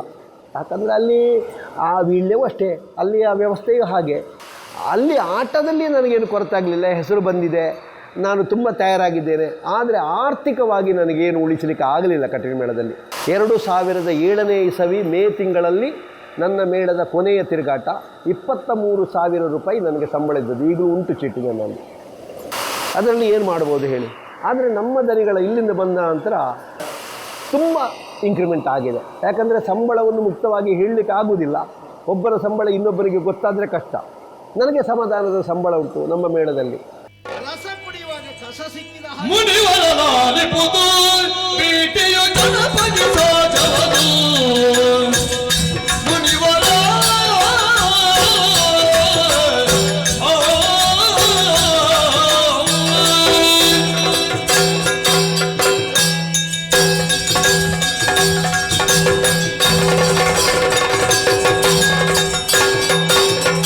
ಅಭಿಮಾನ ಹೊಂದಿದರೆ ಎಲ್ಲಿಯವರೆಗೆ ಅಭಿಮಾನಿಗಳು ನಮ್ಮನ್ನು ಗುರುತಿಸ್ತಾರೆ ಎನ್ನುವುದಕ್ಕೆ ಒಂದು ಸಾಕ್ಷಿ ಹೇಳಿಬಿಡ್ತೇನೆ ನಾನು. ಶ್ರೀಯುತ ಜಕಾರ ಬಾಲಕೃಷ್ಣ ಶೆಟ್ಟರು ನನಗೊಂದು ಯಕ್ಷರಕ್ಷಾ ಪ್ರಶಸ್ತಿ 50,000 ಮೊತ್ತದ್ದನ್ನು ಕೊಡುವುದಕ್ಕೆ ನಿರ್ಧಾರ ಮಾಡಿದರು. ಆಗ ಹೇಳಿದರು, ನಿಮ್ಮ ಮನೆಯವರು ಬರಬೇಕು, ಗಂಡ ಹೆಂಡತಿ ಒಟ್ಟಿಗೆ ತಗೊಳ್ಬೇಕು ಅಂತ. ಅವರ ಸನ್ಮಾನದ ಕ್ರಮವೇ ಹಾಗೆ, ಹೆಂಡತಿ ಬರಲೇಬೇಕು. ಊರಿನಿಂದ ನನ್ನ ಹೆಂಡತಿಯನ್ನು ಸರಪಾಡಿ ಅಶೋಕ್ ಶೆಟ್ಟರು ಒಂದು ಆಟಕ್ಕೆ ಬರುವವರು. ನಾನು ಬೊಂಬೈಯಲ್ಲಿ ಇದ್ದೆ, ತಾಳಮದ್ದಳೆಯಲ್ಲಿ. ನನ್ನ ಮಾವ ಅವರು ಸರಪಾಡಿ ಅಶೋಕ್ ಶೆಟ್ಟರು. ಅವರು ನಾನು ಯಕ್ಷಗಾನಕ್ಕೆ ಹೋಗುವಾಗ ಮಾವ ಅಲ್ಲ, ಮತ್ತೊಂದು 2 ವರ್ಷದ ನಂತರ ನನ್ನ ಅತ್ತೆಯನ್ನು ಮದುವೆ ಆದರು. ಯಕ್ಷಗಾನ ಫೀಲ್ಡಲ್ಲಿ ಅವರದ್ದು ತುಂಬ ಸಹಕಾರ ಉಂಟು ನನಗೆ, ಸರಪಾಡಿ ಅಶೋಕ್ ಶೆಟ್ಟರದ್ದು. ಅದು ನನಗೊಂದು ಆದರ್ಶ ವ್ಯಕ್ತಿ ಅವರು. ಅವರಲ್ಲಿರುವ ಒಳ್ಳೆಯ ಗುಣಗಳನ್ನು ನಾನು ಗ್ರಹಣ ಮಾಡಿದ್ದೇನೆ. ಮತ್ತು ಹಾಗೆ ಇವರು ನಮ್ಮ ರಾಧಾಕೃಷ್ಣ ನೌಡ್ರು ಮಧುವರು, ಅವರ ವ್ಯಕ್ತಿತ್ವ ನನಗೆ ಬಹಳ ಹಿಡಿಸಿದ ವ್ಯಕ್ತಿತ್ವ. ಅವರ ವೇಷದ ಬಗ್ಗೆ ನಾನು ಆಕರ್ಷಿತ. ಶಿವರಾಮ್ ಜೋಗಿ ಅವರದ್ದೆಲ್ಲ ಅವರ ವೇಷದ ಬಗ್ಗೆ ನಾನು ತುಂಬ ತಿಳಿದಿದ್ದೇನೆ ಜೀವನದಲ್ಲಿ. ಹಾಗೆ ಸನ್ಮಾನಕ್ಕೆ ಮನೆಯವರು ಬರಬೇಕು ಅಂತಾಯಿತು, ಹಾಗೆ ಕರೆಸಿಕೊಂಡಿದ್ದೆ. ಅದಕ್ಕಿಂತ ಮೊದಲೇ ಆನಂದ ಶೆಟ್ಟರು ಅಂತ, ಆನಂದ ಶೆಟ್ಟರು, ಬೊಳ್ಳಾರು ಗುತ್ತಿನವರವರು, ಸೂರಿಂಜೆಯವರು. ಅವರು ಈಗ ಅಶ್ವತ್ಥಪುರದಲ್ಲಿರೋದು, ಮುಂಬೈಯಲ್ಲಿ ಇರೋದು. ಆನಂದ ಶೆಟ್ಟರು ಅಂತ. ಅವರು ಈ ಕಲಾವಿದನಿಗೆ ಒಂದು ದಂಪತಿಗಳ ಒಟ್ಟಿಗೆ ಆಗುವ ಸನ್ಮಾನ, ಆ ಆಟಕ್ಕೆ ಅವರು ಬಂದಿದ್ದರು. ನನ್ನನ್ನು ಮಾರನೇ ದಿವಸ ಹೋಗಲಿಕ್ಕೆ ಬಿಡಲಿಲ್ಲ ಅವರು. ನಾನು ಹೇಳಿದೆ, ಮಕ್ಕಳು ಮಾತ್ರ ಇರುವುದು, ನನಗೆ ಹೋಗಲೇಬೇಕು ಅಂತ. ಅವರು ಒಂದೇ ಮಾತು ಹೇಳಿದ್ದು, ಇವರೆಲ್ಲ ರೈಲಲ್ಲಿ ಹೋಗ್ತಾರಲ್ಲ, ಇವರು ಹೋಗಿ ನಾಳೆ ಮನೆ ಮುಟ್ಟುವುದಕ್ಕಿಂತ ಮೊದಲು ನಿಮ್ಮನ್ನು ನಾನು ಕಳಿಸ್ತೇನೆ, ನೀವು ಬನ್ನಿ ಅಂತ, ನಮ್ಮ ಮನೆಗೆ ಬನ್ನಿ ಅಂತ ಕರ್ಕೊಂಡೋದ್ರು. ಮಾರನೇ ದಿವಸ ನಮ್ಮಿಬ್ಬರನ್ನೂ ಕರ್ಕೊಂಡು ಹೋಗಿ ಒಂದು 10-30 ಸಾವಿರ ರೂಪಾಯಿಯ ಡ್ರೆಸ್ ಪರ್ಚೇಸ್ ಮಾಡಿ, ಗಂಡ ಹೆಂಡತಿ ಇಬ್ಬರು ಈ ಸನ್ಮಾನ ಆಗಿ ನೀವು ಫ್ಲೈಟಲ್ಲಿ ಹೋಗಬೇಕು ಅಂತ ಒಂದು ಟಿಕೆಟೆಲ್ಲ ಮಾಡಿ ಏರ್ಪೋರ್ಟ್ನವರೆಗೆ ಅವರೇ ಬಂದು ಬಿಟ್ಟು, ಅದೊಂದು ಅದ್ಧೂರಿಯಾಗಿ ಅವರು ಅಲ್ಲಿಂದ ಕಳಿಸಿಕೊಟ್ಟಿದ್ದಾರೆ. ಅಂಥ ಅಭಿಮಾನಿಗಳಿದ್ದಾರೆ. ನಾವು ಅವರನ್ನು ಇಟ್ಟುಕೊಳ್ಬೇಕು ಮಾತ್ರ. ಈಗಲೂ ಆ ಶೆಟ್ಟರು, ಈಗ ಮೊನ್ನೆಯೂ ನಾನು ಹೋಗಿದ್ದೆ, ನನಗೆ ಅಂತಲ್ಲ, ನಮ್ಮೊಟ್ಟಿಗೆ ಯಾರೆಲ್ಲ ಹೋಗಿದ್ದಾರೆ ಅವರಿಗೆಲ್ಲ ಒಂದೊಂದು ಕವರು ಕೊಟ್ಟು, ಎಲ್ರಿಗೂ ಒಳ್ಳೊಳ್ಳೆಯ ಒಂದೊಂದು ಡ್ರೆಸ್ಸು ಕೊಟ್ಟು, ಅಷ್ಟು ಅಭಿಮಾನದಿಂದ ಕಾಣುವವರೆಲ್ಲ ಇದ್ದಾರೆ. ಅವರನ್ನೆಲ್ಲ ಮರೀಲಿಕ್ಕೆ ಆಗುವುದಿಲ್ಲ. ಇಂತಹ ವ್ಯಕ್ತಿಗಳು ತುಂಬ ಮಂದಿಗಳಿದ್ದಾರೆ ಬೊಂಬೈಯಲ್ಲಿ ಸಹಕರಿಸುವವರು. ಮತ್ತು ನಾನು ನೆನಪಿನಲ್ಲಿ ಹೇಳಲೇಬೇಕಾದದ್ದು ಒಂದು ಎಡನೀರು ಮಠ. ಶ್ರೀಯುತರಾದ ಕೇಶವಾನಂದ ಭಾರತಿಗಳು, ಅವರ ಬದುಕಿನ ಬಹುಭಾಗ ನಾನು ಅಲ್ಲಿಗೆ ಹೋಗಿರಲಿಲ್ಲ. ಕೊನೆಯ ಒಂದು 7-8 ವರ್ಷ ನನಗಲ್ಲಿ ಸೇವಾ ಭಾಗ್ಯ ಸಿಕ್ಕಿದೆ. ನಾನು ಅಲ್ಲಿ ಹೋದ ಮೇಲೆ ನನ್ನನ್ನು ಅತ್ಯಂತ ಪ್ರೀತಿಯಿಂದ ನಾನೊಬ್ಬ ಮಠದ ಹುಡುಗ ಅಂತ ಅವರು ಗ್ರಹಿಸಿ ನನ್ನನ್ನು ಹತ್ತಿರ ಇಟ್ಟುಕೊಂಡಿದ್ದಾರೆ. ಕಡೆಗೆ ಅವರು ಬ್ರಹ್ಮೈಕ್ಯರಾಗುವುದಕ್ಕಿಂತ 3 ದಿವಸ ಮೊದಲು 1ನೇ ತಾರೀಕು, ಅವರು 5ನೇ ತಾರೀಕಿಗೆ ಬ್ರಹ್ಮೈಕ್ಯರಾದದ್ದು. 1ನೇ ತಾರೀಕಿಗೆ ಒಂದು ತಾಳಮದ್ದಳೆ 30ನೇ ತಾರೀಕಿಗೂ ಇತ್ತು. 30ನೇ ತಾರೀಕಿಗೆ ಅವರಿಗೆ ಹಾಡಲಿಕ್ಕೆ ಆಗಲಿಲ್ಲ. 1ನೇ ತಾರೀಕಿಗೆ ಆದ ಶರಸೇತು ಬಂಧನದಲ್ಲಿ ನನ್ನ ಅರ್ಜುನನ ಪಾತ್ರಕ್ಕೆ ಅವರು ಪದ್ಯ ಹೇಳಿದ್ದಾರೆ. ಅವರ ಕೊನೆಯ ಪದ್ಯ, ಅವರ ಪದ್ಯಕ್ಕೆ ನನ್ನ ಕೊನೆಯ ಪಾತ್ರ ಅಂದರೆ ನನ್ನ ಪಾತ್ರ ಅರ್ಜುನ ಸಾಕು ತನ್ನಯ್ಯ ಬಾಳ್ವೆಗೀ ಪರಿ ಎನ್ನುವ ಅರ್ಜುನನ ದುಃಖ ಪದ್ಯವನ್ನು ಹೇಳಿ ಅವರು ಎದ್ದದ್ದು. ಅವರು ಮತ್ತೆ ಪದ್ಯವೇ ಹೇಳಲಿಲ್ಲ. ಮತ್ತೆ 2 ದಿವಸದಲ್ಲಿ ಅವರು ಬ್ರಹ್ಮೈಕ್ಯರಾದರು. ಅದು ಈಗಲೂ ನನಗೆ ಕಣ್ಣಲ್ಲಿ ನೀರು ತರಿಸ್ತದೆ. ಈಗಿನವರು ಸಚ್ಚಿದಾನಂದ ಭಾರತಿಗಳು ಅತ್ಯಂತ ಆತ್ಮೀಯತೆಯನ್ನು ನೋಡ್ತಾರೆ.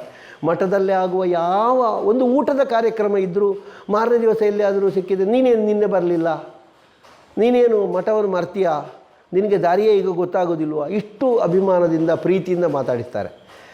ನಮಗೆ ಮಠಗಳೆಲ್ಲ, ಒಡಿಯೂರು ಮಠಕ್ಕೂ ನನಗೆ ತುಂಬ ಸಂಬಂಧ ಉಂಟು. ಮತ್ತು ನಮ್ಮ ಮಾಣಿಲ ಮಠಕ್ಕೂ ನಾನು ಹೋಗಿದ್ದೇನೆ. ಆ ಸ್ವಾಮೀಜಿಯವರು ನನ್ನ ಪ್ರೀತಿಯಿಂದ ಕಾಣ್ತಾರೆ. ಬಾಕಿ ಮಠಗಳೆಲ್ಲ ಹೋಗಿದ್ದೇನೆ, ಆದರೆ ನಮ್ಮನ್ನು ಅತ್ಯಂತ ಆತ್ಮೀಯತೆಯಿಂದ ಕರೆದದ್ದು ಬಹಳ ಕಡಿಮೆ. ಆದರೆ ಈ 3 ಮಠಗಳ ಬಗ್ಗೆ, ಅದರಲ್ಲಿಯೂ ಎಡನೀರು ಮಠದ ಬಗ್ಗೆ ನಾನು ಹೇಳದೇ ಇದ್ದರೆ ನಾನೊಂದು ಕೃತಜ್ಞ. ಅತ್ಯಂತ ನಾನು ಯಕ್ಷಗಾನದಲ್ಲಿ ಗೌರವಿಸುವುದು ಯಜಮಾನರುಗಳನ್ನು ಬಿಟ್ಟರೆ ಹಿಮ್ಮೆಳದವರನ್ನು.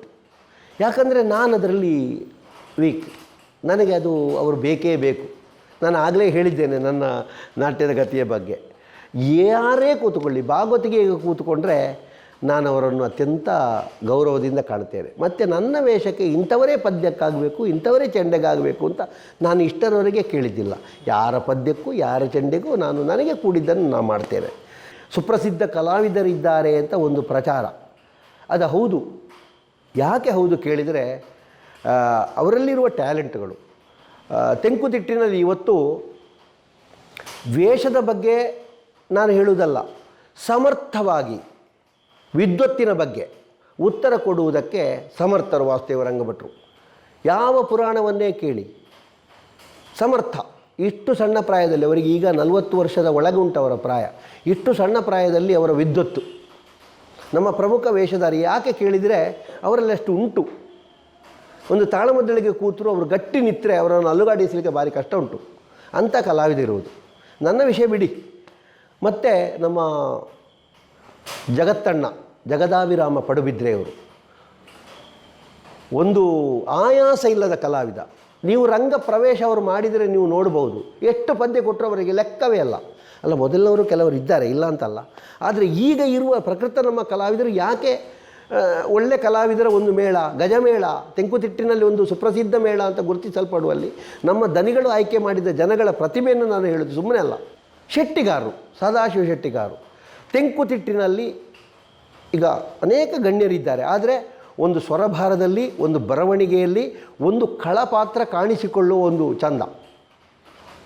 ದಿವಾಕರ್ ರೈಗಳು ಒಳ್ಳೆ ಪುಂಡುವೇಷ, ಭಾವನಾತ್ಮಕವಾದ ಒಳ್ಳೆ ಪುಂಡುವೇಷ.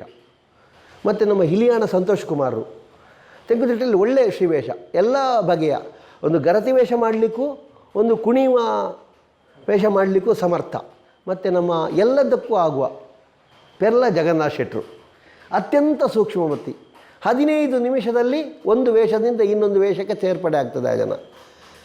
ನಮ್ಮ ಒಂದು ಶ್ವೇತಕುಮಾರ ಚರಿತ್ರೆಯಲ್ಲಿ ಈಶ್ವರ ಮಾಡಿ ಇಡೀ ಪೇಚಕ್ಕೆಲ್ಲ ಹಾಕಿ ಸರ್ವಾಂಗ ಸುಂದರನಾದ ಈಶ್ವರ, ಅದರ ಬೆನ್ನಿಗೆ ಎತ್ತಲಡಗಿದ ಕುರುಕುಲ ಮಲ್ಲಕ್ಕ, ಭೀಮನಿಗೆ ಪದ್ಯ, ಬೇಹಿನ ಚರಣ ಒಂದು ಭಾಗ ಧರ್ಮರಾಯನಲ್ಲಿ ಹೇಳುವುದು. ಮತ್ತಿನ ಕೃಷ್ಣ ಒಂದು ಗೀಟು ಮೊದಲನದ್ದಿಲ್ಲದೆ ಒಂದು ಗೆಜ್ಜೆಯನ್ನು ಕೂಡ ಒಮ್ಮೆ ಬಿಚ್ಚಿ ಕಟ್ಟಿ ಒಂದು ವೀಳ್ಯದೆಲೆ ತಿಂದು ಅಂಥದ್ದೇ ಮೇಕಪ್ ಮಾಡಿ ಆ ಮನುಷ್ಯ ರಂಗಸ್ಥಳಕ್ಕೆ ಹೋಗ್ತದೆ. ಅಂಥ ಕಲಾವಿದರು. ಪ್ರಜ್ವಲ್ ಕುಮಾರ್ ವಿಭಿನ್ನ ಪಾತ್ರಗಳಲ್ಲಿ ಕಾಣಿಸಿಕೊಳ್ಳುವ. ಮತ್ತು ರಕ್ಷಿತ್ ಪಡ್ರೆ ಒಳ್ಳೆ ಟ್ಯಾಲೆಂಟು ಇದೆ, ಒಳ್ಳೆ ಎಜುಕೇಟೆಡ್ ಅವ, ಒಂದು ಬ್ಯಾಂಕಲ್ಲೆಲ್ಲ ಕೆಲಸದಲ್ಲಿದ್ದಾರೆ. ಆ ಹುಡುಗನ ಪ್ರತಿಭೆ ಈಗ ನಮ್ಮ ತಿಂಗಳು ಮೊದಲೆಲ್ಲ ಇವರು ಬಹಳ ಕುಣಿತಿದ್ರು ಯಲಗುಪ್ಪದವರೆಲ್ಲ. ನಮ್ಮ ಮೇಳದಲ್ಲಿ ಈಗ ಅದಕ್ಕೆ ಸಮರ್ಥನಾದ ನಮ್ಮ ದನಿಗಳ ಆಯ್ಕೆಯಲ್ಲಿ ಅದು ಎಲ್ಲ ವಿಭಾಗಗಳು ಬೇಕು ಅಂತ. ಹಾಗೆ ಸದಾಶಿವಕುಲಾಲರು ಈಗ 60 ಆದರೂ ಒಂದು ಪ್ರವೇಶದ ಗತ್ತು, ಒಂದು ದಿಂಗಿಣ ಹಾರುವಾಗ ಆ ಹೋಗೋ ಒಂದು ಸ್ಟೈಲು ಈಗಲೂ 16 ವರ್ಷದ ಹುಡುಗನನ್ನು ನೆನಪಿಸ್ತದೆ. ನಮ್ಮ ಜಯರಾಮಾಚಾರು ಬರುವಾಗಲೇ ಹಾಸ್ಯ, ಅವರು ಮಾತಾಡುವಾಗಲೇ ಹಾಸ್ಯ.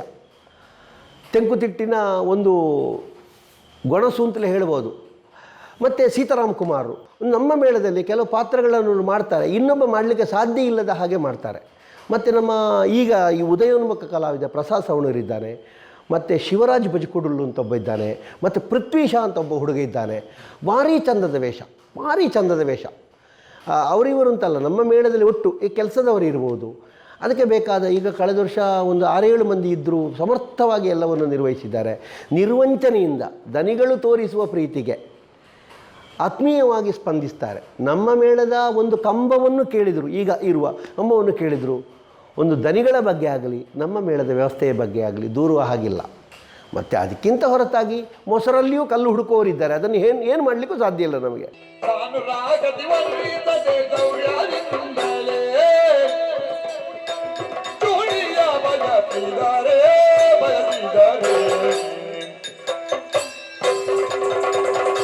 ಕೇಳಕಲಿಸವತ್ತು ನೀನೇ ನನಗೆ ತುಂಬ ಬಯಸಿದರೆ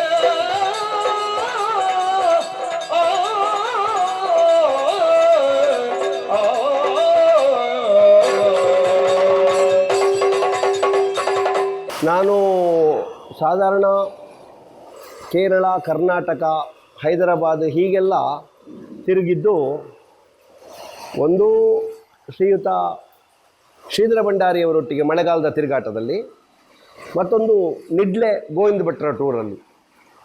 ಇನ್ನು ಡೆಲ್ಲಿಯ ಕಾರ್ಯಕ್ರಮಕ್ಕೆ ಮತ್ತು ಮೈಸೂರಿನ ಕಾರ್ಯಕ್ರಮಕ್ಕೆಲ್ಲ ಶ್ರೀಮತಿ ವಿದ್ಯಾ ಕೋಳಿಯೂರವರು, ಅಂದರೆ ನನ್ನ ಗುರುಗಳ ಮಗಳು, ಅವರು ನನ್ನನ್ನು ಕರ್ಕೊಂಡು ಹೋಗಿದ್ದಾರೆ.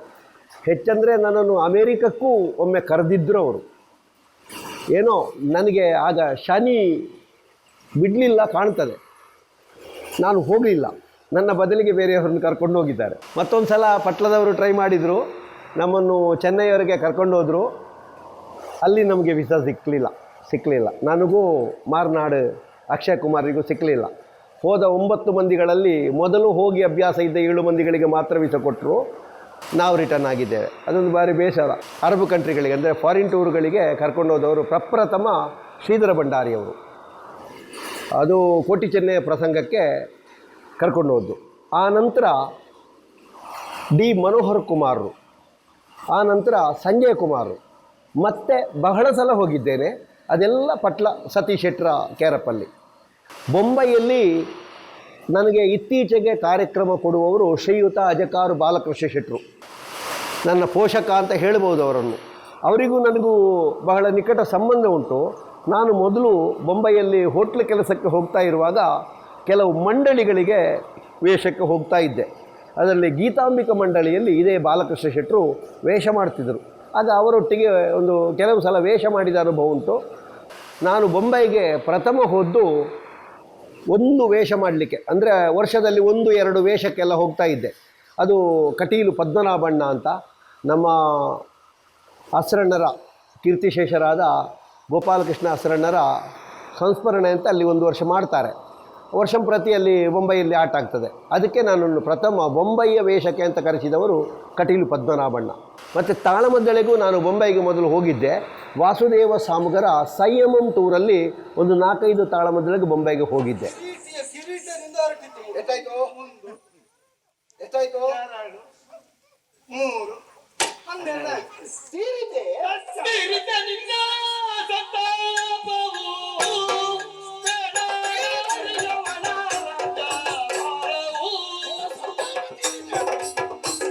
ಏನು ಹೊಸತು ವಿಚಾರವು ತಿಳಿಸಿದ ನಿಜವು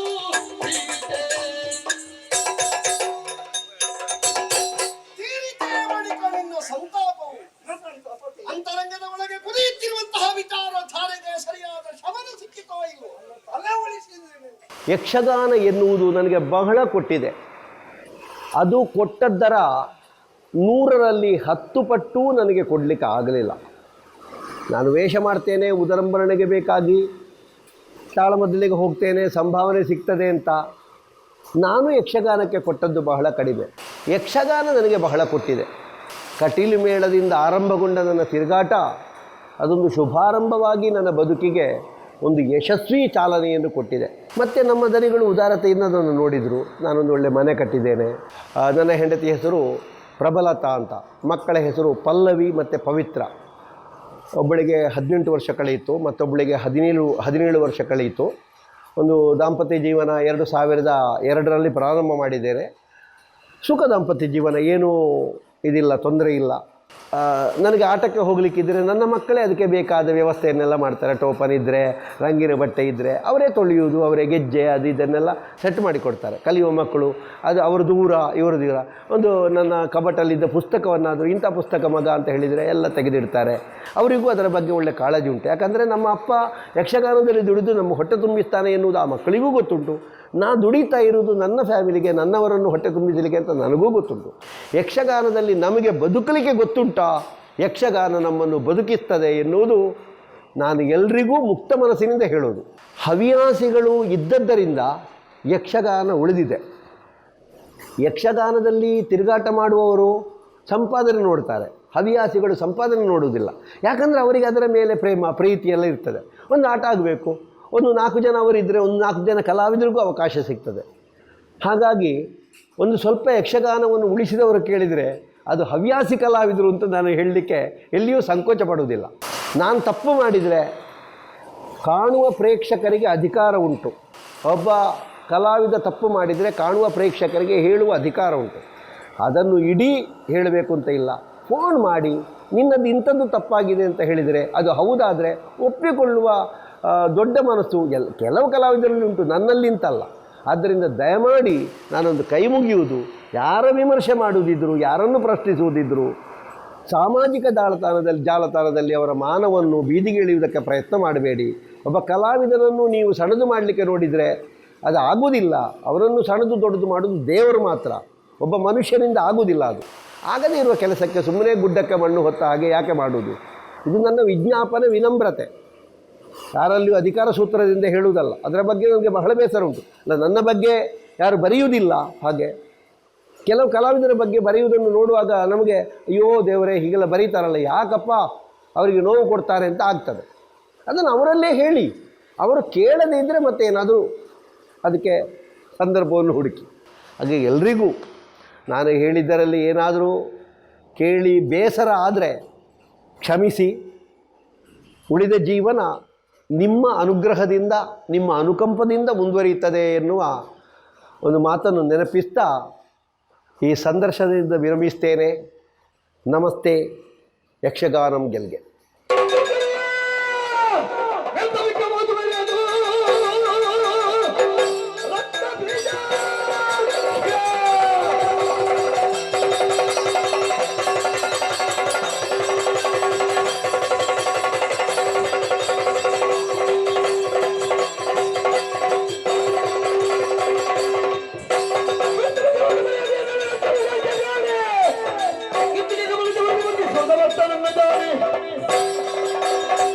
ನಮ್ಮ ಚಾನಲ್ನಲ್ಲಿ ಬರುವ ವಿಡಿಯೋಸ್ ನಿಮಗೆ ಇಷ್ಟ ಆಗಿದ್ರೆ ಲೈಕ್ ಮಾಡಿ, ಶೇರ್ ಮಾಡಿ, ನಮ್ಮ ಚಾನಲನ್ನು ಸಬ್ಸ್ಕ್ರೈಬ್ ಮಾಡಿ ನಮ್ಮನ್ನು ಬೆಂಬಲಿಸಿ.